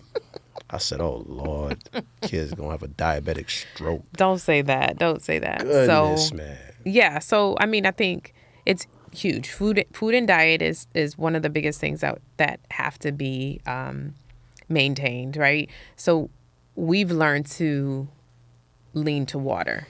Yeah. You got to get the water in your body. Edutainment, right? Sure. I think for me, as an athlete, once again, you're always drinking water because of your performance. You know what I mean? Because of your performance. But outside, I wasn't getting no Poland Springs back in the day. You drink water while you're working out, and afterwards, you get your Hawaiian punch with your meal and so on and such. You know what I mean? Mm-hmm. That's what we was doing. Mm-hmm. You know what I mean? That's what we were doing. But I do believe that a lot of this has to do with, you know, once again, different factors. The culture factor, you know, the sedentary lifestyle, some of the adults that are passing this stuff down, and also just the awareness. I was never aware about the proper diet. You know what I mean? We still had health class. I mean, that what was it? It was pyramid? Like that picture. Yeah, like the pyramid or whatever, Food or pyramid. That plate. Yeah. And it was just like, you have this much grains and you have that much. And I'm like, that's not realistic. Yeah, that ain't enough. Nope. I'm trying to eat. But so let's give some very tangible morsels that we talked about of things that we do that are helping us be successful, and that we are, once again, we are imperfect. We are still working on this. As a matter of fact, even with the kids, we're trying to get some of the sugar out the house. You know what I mean? One leans towards salt and the other one leads towards sugar. You know what I mean? And I think, you know, we're definitely working on that, but we're thoughtful. You know, trying not to eat out all the time, trying to eat home, less sugary drinks and stuff like that, less sugary snacks that we're trying to work on. But, you know, for me, you know, the beef thing, I just don't like texture of meat. I have an issue with the texture of meat. You know what I mean? So that was the beef thing for me. I love steak. Yeah, and then the pork thing, I just heard a lot of athletes and dudes at the barbershop that was, you know, and Muslims, they was like, we don't rock with that. It's a nasty beast. You know, the Old Testament says one thing, New Testament says another. But, you know, I do like my pepperoni pizza. But, you know, that was my thing. So, So just in respect to that, so I talked a little bit about being borderline, having high blood pressure. Okay. Yep. And so as age has done what it's done, regardless of the weight that I've lost, right? I do have high blood pressure now. Technically, it's conditioned, or excuse me, it's controlled, and so I take a small dose of something and what have you. It felt like part of me feels like it was inevitable because so much of my genetics. Because of genetics, we didn't mention that, right? So. But it was really disheartening. So it happened a year ago that the doctor was finally like, you're in stroke zone. Like we have to do something about it. And I'm like, but what do you mean? I lost 35 pounds. Like, what do you mean? You know, because in these 6 years that I have been working, I've been really working on my body and how I eat with that in mind. I want to be healthy, but also like I don't want to be taking medicine for the rest of my life. Yeah. I don't want to do that. I don't want you taking I don't think you should have to take any medicine, I believe. That's what I believe. And so right now we do the homeopathic method, but I also take my I take my prescription. And so what does your routine look like? Tell the good people what you look like. What is your workout / training routine looking like? So as I mentioned before, I lift. I lift and then I walk most days. So, and I like to say every day I get a walk in. So it's 45 minutes of physical activity. Yeah. And typically it's one or the other, Yeah. or excuse me, both. But I make sure to weight train every day, besides Sundays. And right now, this program I'm doing, I don't weight train on Thursdays. Got it. But it's just because that's the program that I'm working in. So I do that. So it's 45 minutes. I do 45 minutes of activity. My goal. When do you do this? When do you usually start? I do this first thing in the morning. Okay. So I have the idea that you clear clutter. So you do things that coincide with the things that you're already doing. And so that's why it's really important to me. Like, I have a checklist of things that I love to do every day. I like to do some reading. I like to do some journaling. I like those things, right? They're very important. I need my walks and I need to get my workouts in. But in the mornings, I'm typically like getting one of these kids ready and I'm doing those things. So I try to get up early enough that I can get a 20 to 30 minute weight training session in. And I'm literally doing that as I am sometimes making breakfast. So, I get a 60-minute break between reps. Okay, let me put something in the air fryer. Let me put some, like I'm doing certain things. So I do that. Because in my head, like that's me clearing clutter. That's me like making it work with the things that I'm already doing. So then I drop him off and I go for my walk. And so I'm doing that. So it's like, it's just an added thing that I do because then it preps me to do whatever is the next thing on my checklist. Yeah. Okay. So that's the ideology that I put in place. It's like you clear clutter and you bulk it or you pair it with something that you're already going to be doing, right, regardless of how you're feeling. That way it's not such a burden. No. You know what I mean? It doesn't, carve out another piece of time that you may not have. No. It's just been like doubled with whatever it is. So I'm going to bring him to school. Yeah. So when I bring him to school, then I go for my walk. That's a good tidbit right there. It's just something that I do. How many days a week do you work out? So like 5 to 6 days a week. 5 to 6 days, and 45 minutes specifically, you said? 45, yes. Generally, it's usually more like an hour. Right. Because my walks are maybe 30 minutes and then the workout is about 30 minutes. But I try to give myself like that 45-minute window because maybe I'll do one a little bit less or maybe that's all I got for the day. But I can aim for something that I can achieve every day. Yeah. Yeah. Very, very cool. Yes. From what else you got?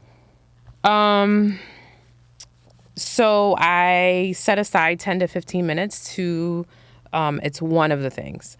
I either journal, I work my affirmations. Meditation typically happens while I'm on a walk. So that's what I'm talking about when I'm saying like clearing clutter. Well, I'm going to bring him to school. I'm also probably going to walk. So let me put the music on and I walk as I meditate. For me, that works better. Some people can really just sit. That doesn't. I get ADHD is a real thing. And then I always try to do like a reset around 3:00 every day. A physical reset? Like a physical reset. So it starts with me drinking my water. Got it. Yeah. Got it. Because it's like, second part of the day, drink your water. So you're starting your day off again with the water. And then moving into whatever else is next. And sometimes I feel like it helps to dispel like all the coffee I drank or the bad things that I did. Okay, you know what? You can start here. Yeah. And so then... I mean, water does what it's supposed to do. Water helps cleanse your blood and helps your system. It does that. It helps all of that stuff. What about you? For me, it changes throughout the week, but there's always a hit. There's always a calisthenics day. There's always a day where I just go to the park and just play basketball by myself. I'm shooting, I'm up and down the floor, I'm dribbling moves, spin moves, reverses, all that fun stuff that makes me feel good about the game, right? But I'm by myself, just, getting my heart rate up, knocking down shots, attacking the basket, having a good time, and I finish that out with some push-ups and some crunches, right? So I got my hit, I got my calisthenics, I got my basketball day, I got a pure lift day, a full lift. I do a full body lift. And the reason I do a full body lift is because I'm not a bodybuilder. And I'm not knocking people who do it. Well, today's legs day and today is upper body. I'm like, fam, that's not how your body works. When you walk, everything is moving. When you play a sport, everything is doing something, whether it's swinging a bat, whether it's shooting a basketball. Your body works in conjunction with each other. Now, I get having to build one thing, but if you're not a bodybuilder, why are you building one thing this day and the next day? No, you can do 2 exercises per muscle and be out of there in 45 minutes if you keep it moving with your work rest ratio. You can do that. So you do say that. You've said that a number of times, right? Mm-hmm. For someone who is, I would consider myself to be advanced in that I've been working out for a very long time. But maybe a novice in trying to establish some sort of workout on my own. So a lot of what I follow, the programs that I follow, do that. So there's an upper body day and a lower body day, and we're doing glutes today, and we're handling our core, and we're having a full body day, and that makes sense to me. Yeah. So I think it's a school of thought. Okay. I think there's a lot of schools of thoughts out there. Okay. And I think as an athlete, I don't think I know more than others and whatever, but I do know that athletes, if they don't know one thing, they know their body. Mm-hmm. And I know my body, you know, and I'm just like, unless I'm trying to build my body for a competition or something like that, or I'm rehabbing where I need to give them a little bit more of attention to one specific part, or I've been lacking in an area, like, oh, why does my back always hurt now? That's your core. And I think that's the knowledge, having the information and the knowledge and knowing how to operate. But once again, a hit, a weight training day, a day that I'm just on the basketball court, a calisthenics day, and a day where it's just cardio. Will you explain what HIIT is? HIIT, high intensity interval training. Right? Mm-hmm. And what I love about the HIIT, the HIIT training is that there's so much to do, and I love it. I feel like with a HIIT workout, I feel like, oh my goodness, I get to move on to something else. It's different scenery. It's a different challenge. It's a different, work rest ratio, so to speak, with that. And I'm like, there's so many exercises. And usually when I go, I do 10. I do 10 exercises. You know what I mean? And I try to get after it. Generally speaking, whether I don't usually time them, but I like to go. You used to ask me, how long do you go? I go until you burn out. Yeah, till I burn. Mm-hmm. And then I move on. I don't come back to it. I burned. All right, so but isn't that the premise of HIIT workouts, right? Yeah, okay. And what I love is that I feel like you're functionally training your body to do something that it naturally is supposed to do. Work in conjunction, work together, work as a unit, work as one. Mm-hmm. So them battle ropes, your bottom is down, you're moving, boom, boom, boom, heart rate is up, you're testing your grip, you feel it in your glutes, your hammies, and then it's all there. And then you put that sucker down, and maybe you go to some push-ups. You knock them suckers out. And then from there you move, you got the kettlebell. And everything is your core, your biceps, triceps, everything is working. And I'm like, now I feel like a functionally trained human, that if I need to do something, I can do it. Something pops off with my family, I can handle my business physically. You know what I mean? And it makes you look good. I think everything does different things. The weight training helps you tone and define some things. I think the calisthenics are finite muscles that you're working on. You know what I mean? Finite strength, without the weights, just your body weight. Mm. You know what I mean? Those are probably the toughest workouts. Yeah, the HIIT feels like I'm a young boy again, challenging myself. The basketball is my release. You know what I mean? I love the game still. I get to get out there and I can still do things, and it's fun to feel that. And then I think more important than all of these things is that my body is moving every day, almost at the same time. Mm-hmm. That's important to me. Mm-hmm. That is important to get up in the morning. Your body is alert in the morning.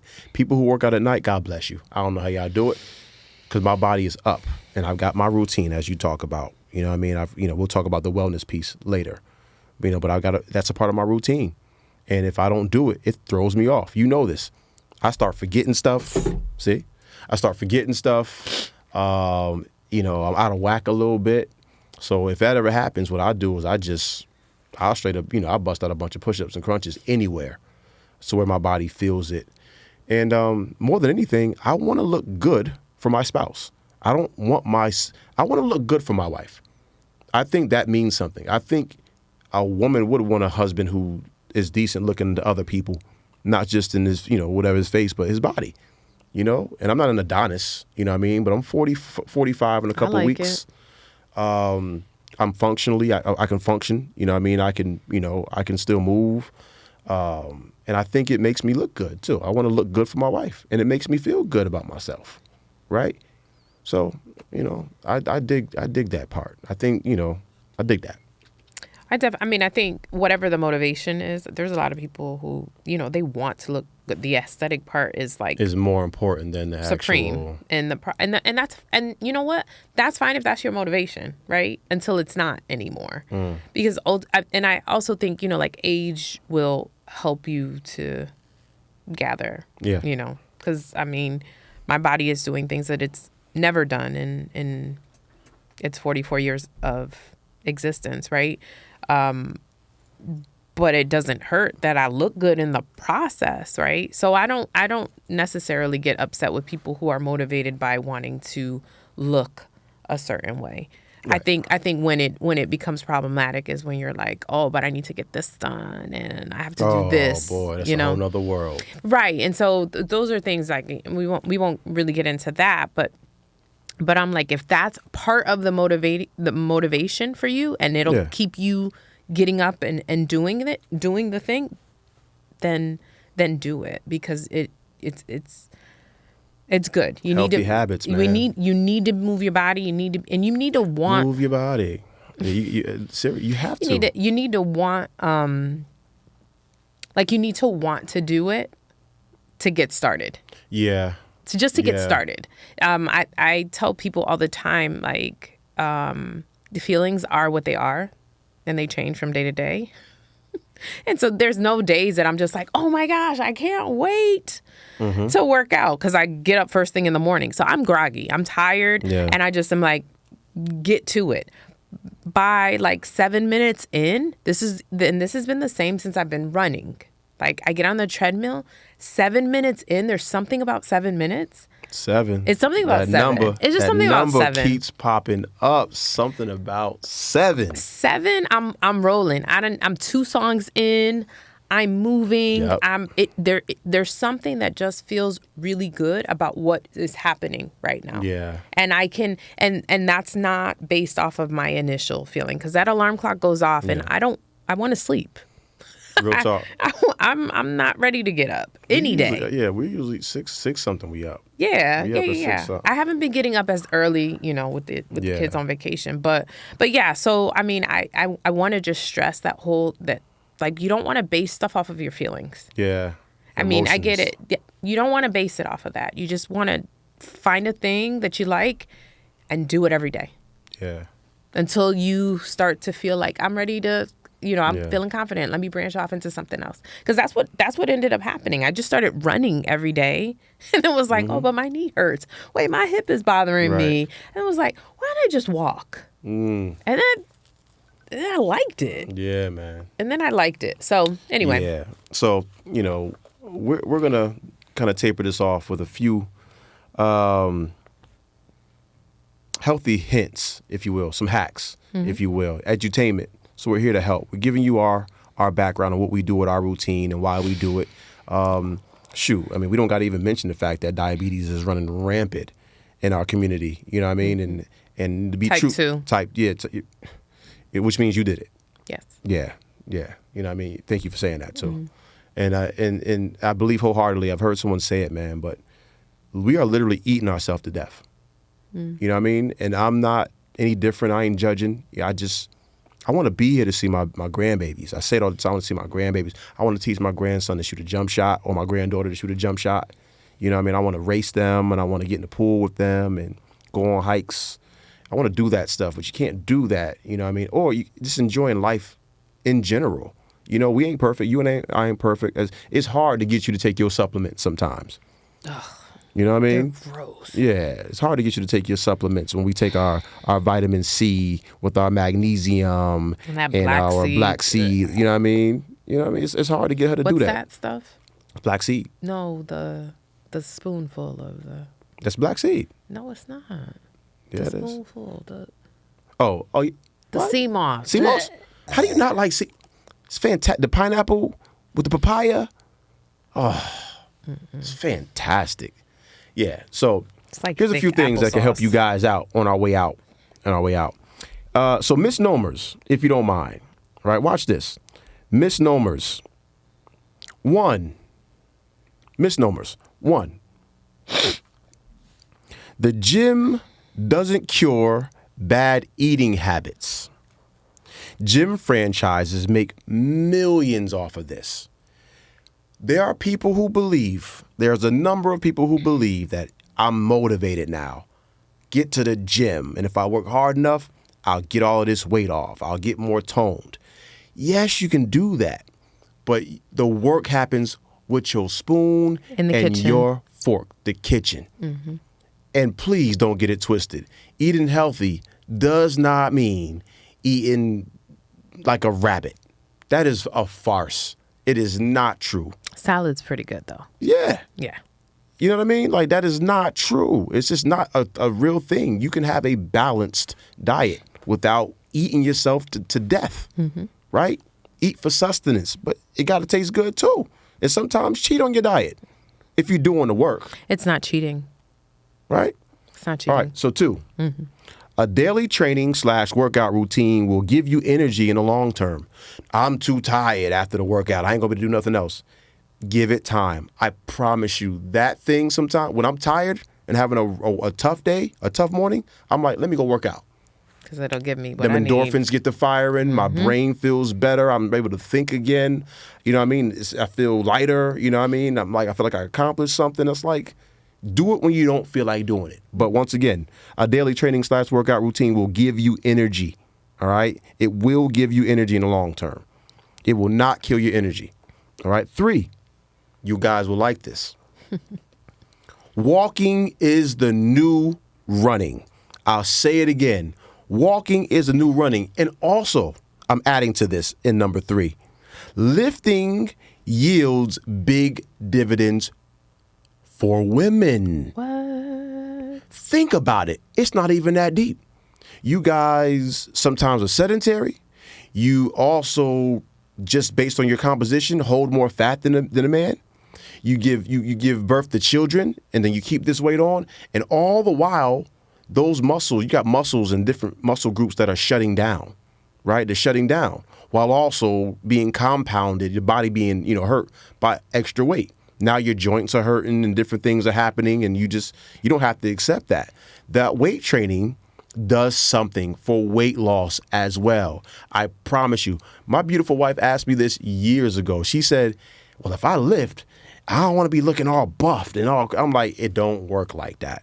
It does not. You ain't taking supplements and at 4 o'clock in the morning. You ain't getting up and lifting 65 pounds over your head. No, that weight training does wonders to tone and to, for your anaerobic work as well. You know what I mean? No, you ain't running on a treadmill, but that breath, you know what I mean? Getting that going, getting your heart rate up for certain exercises. Now your body is toned, you can move, you're functional. I'm trying to tell you, these are 3 things. Once again, 1, the gym doesn't cure bad eating habits. 2, a daily training/workout routine will give you energy. All right. And 3, walking is the new running. So if running is the new running, and lifting yields big dividends for women. So if you still laughing at that person at your job that brings their shoes and walks with their skirt and their whole outfit on during lunch, you the fool. Boo to you. Right. You the fool. Right. If you get an hour and you spend 30 minutes of that walking and another 30 minutes actually eating a good meal, you've done a lot of work. Yeah. Right. You can't work out in the morning. Go home with your spouse. Walk. Especially in the summertime, you know what I mean? Just go. Or find a workout partner. Yeah. Find a friend that walking is especially the Sunday walks for us are magical because now you can talk. Real talk. That Sunday night walk, fellas, women, take your husband and your wife after that big dinner you ate or you came back from working out, and after the game, just go for a walk. What you don't realize is now you're in commune with each other. You're talking. You're exchanging information. Matter of fact, have that financial talk that we talked about in the last episode while you're walking. I was going to say that. You know what I'm saying? Yeah. Like, go for that walk on Sunday. Burn that stuff off. So you talk big ideas and you come home and then you get into the details of it. But it won't be so long. Yeah. Real talk. It won't be so long. So that's definitely a good suggestion. Look, man, listen, I'm not going to preach, but we are eating ourselves to death. Some of these hypertension and heart disease that's killing us. It can be alleviated. It can be alleviated. As a matter of fact, No one knows about cancer, you know what I mean? But at the end of the day, a lot of times, stress plus bad diet plus, some other things, you compound that, there's your cancer. You know what I mean? Now, don't get it twisted. You know what I mean? Any of us can be subjected to it. But some stuff, the data is there. The science is there. It says people that are stressed out, have bad diets, bad eating habits. Bad diets, rather, bad sleeping habits. You know what I mean? You might be at a job that's killing you. Real talk. Mm-hmm. You might have you might be stressed. Get your rest. Anyway, that's a whole nother episode, man. It's a whole nother episode. What you got? All right. So thinking about, we talked a whole lot about physical health. We kind of touched on the idea that like walks are a good form of mental health as well as physical, because of the anaerobic and the aerobic, right? That breathing piece. So when thinking about the Recollect today, I'm actually basing it more off of mental health than physical health. Is that cool? Or do you want to do the... That's fine. Okay. So at what point, you can take, and you actually could take this physically, when, at what point do you recollect when that light bulb turned on? When things just clicked and you knew that you needed to set an intention and you finally stuck to it? I've been an athlete my whole life. Kind of been slim my whole life. Thank God for genetics. My mother and my father. Yeah. That is a blessing. Stopped hooping when I was 30. Been working out. You know what? Real talk. There was a moment early in COVID where I was working. I was with the company and I was out doing something. And I kept feeling something in the back of my shirt. And I kept like adjusting my shirt. I just kept feeling something back there. I'm like, yo, is there something? Maybe there's a what do you call those things? A dryer sheet. A dryer sheet? Yeah, something's back there. Like something's going on back there. And finally, after the session, I went and took my shirt and flipped it in and then did the movement again. I said, that's back fat. Me? Back fat? How is this a thing? And I was like, you know how it's a thing? You're on the road for 16 hours, homeboy, per week. You stopping at Starbucks, busting down them chocolate croissants. You working out.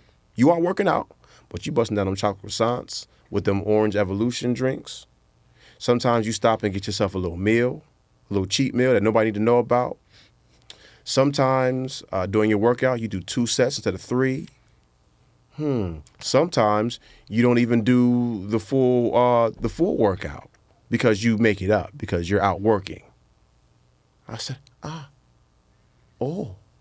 never again. No more. Intentionality. Right. We're not doing that. I'm spending more time on my core. I started learning Pilates. Remember that? Started doing Pilates. Mm-hmm. I said, hey, I can't do 2 Coca-Colas. That's my kryptonite. A strong Coca-Cola with a good drink. I ain't drinking no milk with no meatloaf. But yeah, that's when I realized that it was real and that even a guy like me who generally doesn't have issues with his body, it can come for you too. And I was like, I can't do that to my wife. I can't do that to myself. And I can't do that to my babies. So so I'm about 5 feet tall. So you put on 10 pounds and it's like 40 pounds easily, right? Like that's what it looks like, or that's what it feels like anyway for me. So I'm pretty short. But I went to the doctor. I went to the doctor and I was going to like get some procedure. It was during the pandemic as well. And I go in and they take my blood pressure and they do some other things and they do my weight. And I had put on, I don't know how much weight I had put on. So anyway, they made the assumption and they started talking to me and they say, you have this very sedentary lifestyle. They don't infer it. They say it. And I look at the nurse and I'm like, sedentary means like you don't move. Remember, I was running. I had been running, but I hadn't been lifting or, I hadn't been doing that. And she's like, yeah, like if you never work out, if you don't do it. And I was like, but I run. And she's like, well, your body doesn't say that.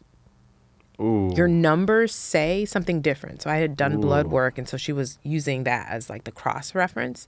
And so this is just kind of getting to what you were talking about, like dispelling that misnomer, right? Like even though you work out, I wasn't at the gym because it was middle of the pandemic, so gyms were closed at this time, right? So I'm not at the gym, but I'm working out because this is just what we were doing, right? But I also was eating a lot and eating differently and not eating well. And so anyway, that was the moment where I was like, no more. And whatever I'm doing, so that was that moment that clicked where it was like, no, I can do cardio. Yes, I can do it and I will, but I've got to do something different. And so that's when I did a complete overhaul on my diet and my regimen. And so that's when I, added weights and what too. Because it was just a moment like, no more of this. If I can add, if I can just add for a second, even though you're telling your story, what that represented was a plateau because you had dedicated yourself to working out. You had. You were doing the work. You didn't mind doing the work. You were burning the calories. You were running and all of that stuff. You didn't mind being sweaty. Forget about my hair, which is a thing for black women as well, like my hair. And I'd be saying to myself, like, yo, I see your nails done, your hair done, but hey, sis, like if you can put that much energy into your hair, your nails, and your eyelashes, you know what I mean? Like maybe you should learn how to do another updo. Wait a second. Anyway, that's not what I'm doing. I'm not. Do that. That's not me. Don't do that. Okay, go ahead. But we do know that there's some women that don't work out because they don't want to mess up.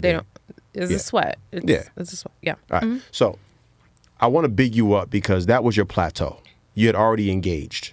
You know what I mean? You had engaged. You were doing all this. And then once you went back in, it encouraged you to play around with the micro. The macro was happening. What's the macro? Working out, dedicating yourself to a routine daily, right? More water.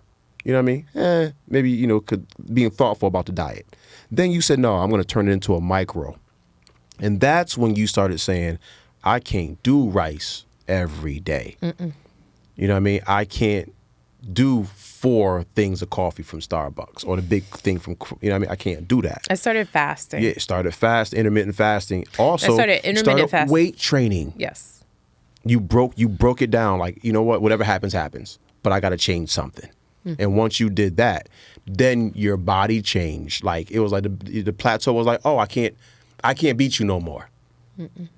Because, plateau is your body telling you, I know it's coming. You can run all day long. You can lift all day long, but I'm not going to change no more. Right. That's a plateau. And that's when you got to figure out the And they're so frustrating. Yeah. And that's where people quit.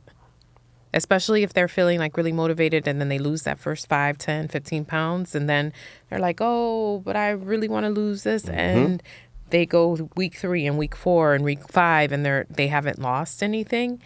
Because, so many women are looking at a scale. I'm not going to talk about men. I'm going to just talk about women, right? So they were looking at a scale and they're waiting for that number to change. And then, and it doesn't. And you're like, but I'm sacrificing. I'm doing all of these things. Why isn't anything changing?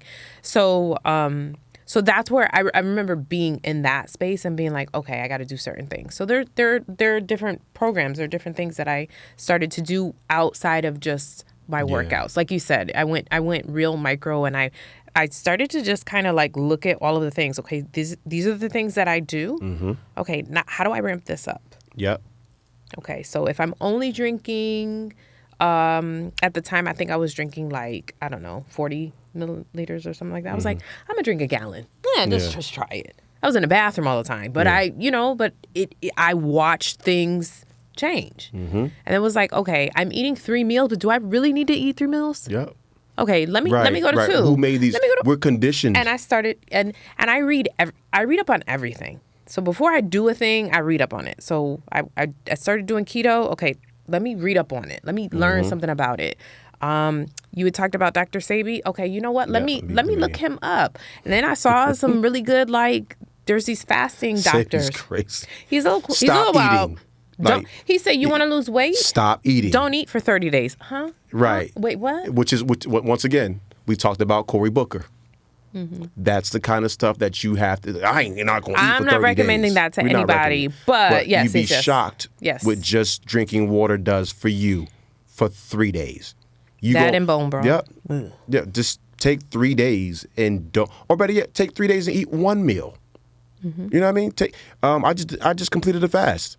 You know what I mean? I broke it down. I'm like, oh, today is a full fast. You know what I mean? Just water every hour on hour, and it's like 3 ounces or whatever. Also while working out. Like, I didn't stop working out. Right. You know what I mean? You'd be surprised, like, how much your body can respond, man. And how much your body can really take. We think a lot of times, like, oh, this is it. My body can't take anymore. But they can't. It really can. It can. It is. You'd be so shocked. it's Cory Booker showed us how to do that. And also another thing before we got here, especially with black folks who we lean towards church, we only hear fasting in church. Turn your plate over. You want to get something done? I'm like, well, actually, and yes. And but it don't need to happen just because it's time for the church to, and you need some money, and you don't like, you need a new husband. What? It don't need to happen like that. Sometimes, if I'm not mistaken, I could be wrong. Check me on this. I think your metabolism resets at 16 hours. I believe so. I could be wrong. I used to know like all of the phases of the fasting. So autophagy starts at certain time. And, right. Yeah. And yes, there are actual numbers that go with. Challenge yourself, man. When you get up do you have to eat that breakfast that big? Do you gotta stop and get a big breakfast that fills your belly so tough that you're tired? What about a lighter breakfast? What about a lighter lunch? What about skipping lunch this time? What about them doing, what did I do one time? I think I did one morning where I did, fruits only for breakfast. Fruits only. Salad only for lunch. At night, let loose, eat a good meal. Don't go crazy. You don't need no dessert with it sometimes. But you don't got to eat like some kind of weirdo. That's TV. TV and stuff did a lot of stuff to us. Like you just sitting around eating. Creates these stigmas around. Yeah, bro. I'm trying ideas. to see my grandbabies. And I'm so sick of our people dying of things that don't, you know what I mean? I know, Steve, don't say it. But you remember I used to say, that's suicide. That by killing yourself, by definition, is suicide.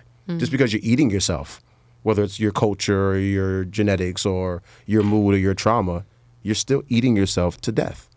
And it's creating these other things that, forget about the cure. Who needs a cure when you don't have to have it? Right. Put yourself in an environment, find a person that you care about, that you care about, getting an accountability exercise workout. Just go walking. Just walk around your block 2 times. Walk around your block. And then eventually graduate to walking around 3 times and doing 10 push-ups. You know what I mean? And then go from there and say, you know what, I'm going to walk around the block 2 times or walk for lunch, you know what I mean? And I'm going to, be thoughtful about this. I'm going to give up soda for a day. I'm going to give up these drinks for a day. You know what I'm saying? I mean, you're using those timelines, and I think really what you're like these time frames. So what you're saying is like do something to get you going, because that's what you just want to that first 10 pounds will fall right off. You just want to exercise the muscle, but the muscle of that establishes the habit, right? Not necessarily, literally. And Max Ward, my favorite coach, repetition leads to habit, leads to reflex. I'll say it again. Repetition leads to habit, leads to reflex. And that's for a good thing and for a bad thing. If you do something negative, repetition over and over again, it becomes your habit. And next thing you know, you can't stop it. Perfect. Let's end with this, because I think we've gotten real passionate about this topic. I'm trying to see my babies. Me too. I'm trying to see my grandbaby, and I want to see people live, yo. Yeah, absolutely. I hope other people are too. So please get motivated, and if you are already, and then we're preaching to the choir. Yeah, we got to get these Pop-Tarts out the house too. Share that with a friend. Got to get these Pop-Tarts out the house. Yeah, I mean, we like Pop-Tarts and Twizzlers. So, anyway. I haven't had a Cinnabon in a long time, too. All right. Hey, listen, I haven't had a Cinnabon in a long time. Really passionate about physical health. Yeah. And longevity. Live, y'all. We just trying to live. We don't think we better than nobody. We just trying to live. Yep. Once again, if you subscribe to this beautiful thing that we call marriage, you believe in it, you see yourself there at some point, and we've helped in some capacity, man, this is for you. Come on back. Check out some of our our backlog. We're on episode 11 at this point. Hit the like button, subscribe, check us out on TikTok, leave us Instagram, feedback. Give us some feedback. Once again, Please. Watch your mouth. This is my wife you talking about. I can handle it. We're not doing that with my wife. All right? So if it's negative, keep it to yourself. We appreciate you guys. Appreciate you. I love you. And we love you guys. Peace.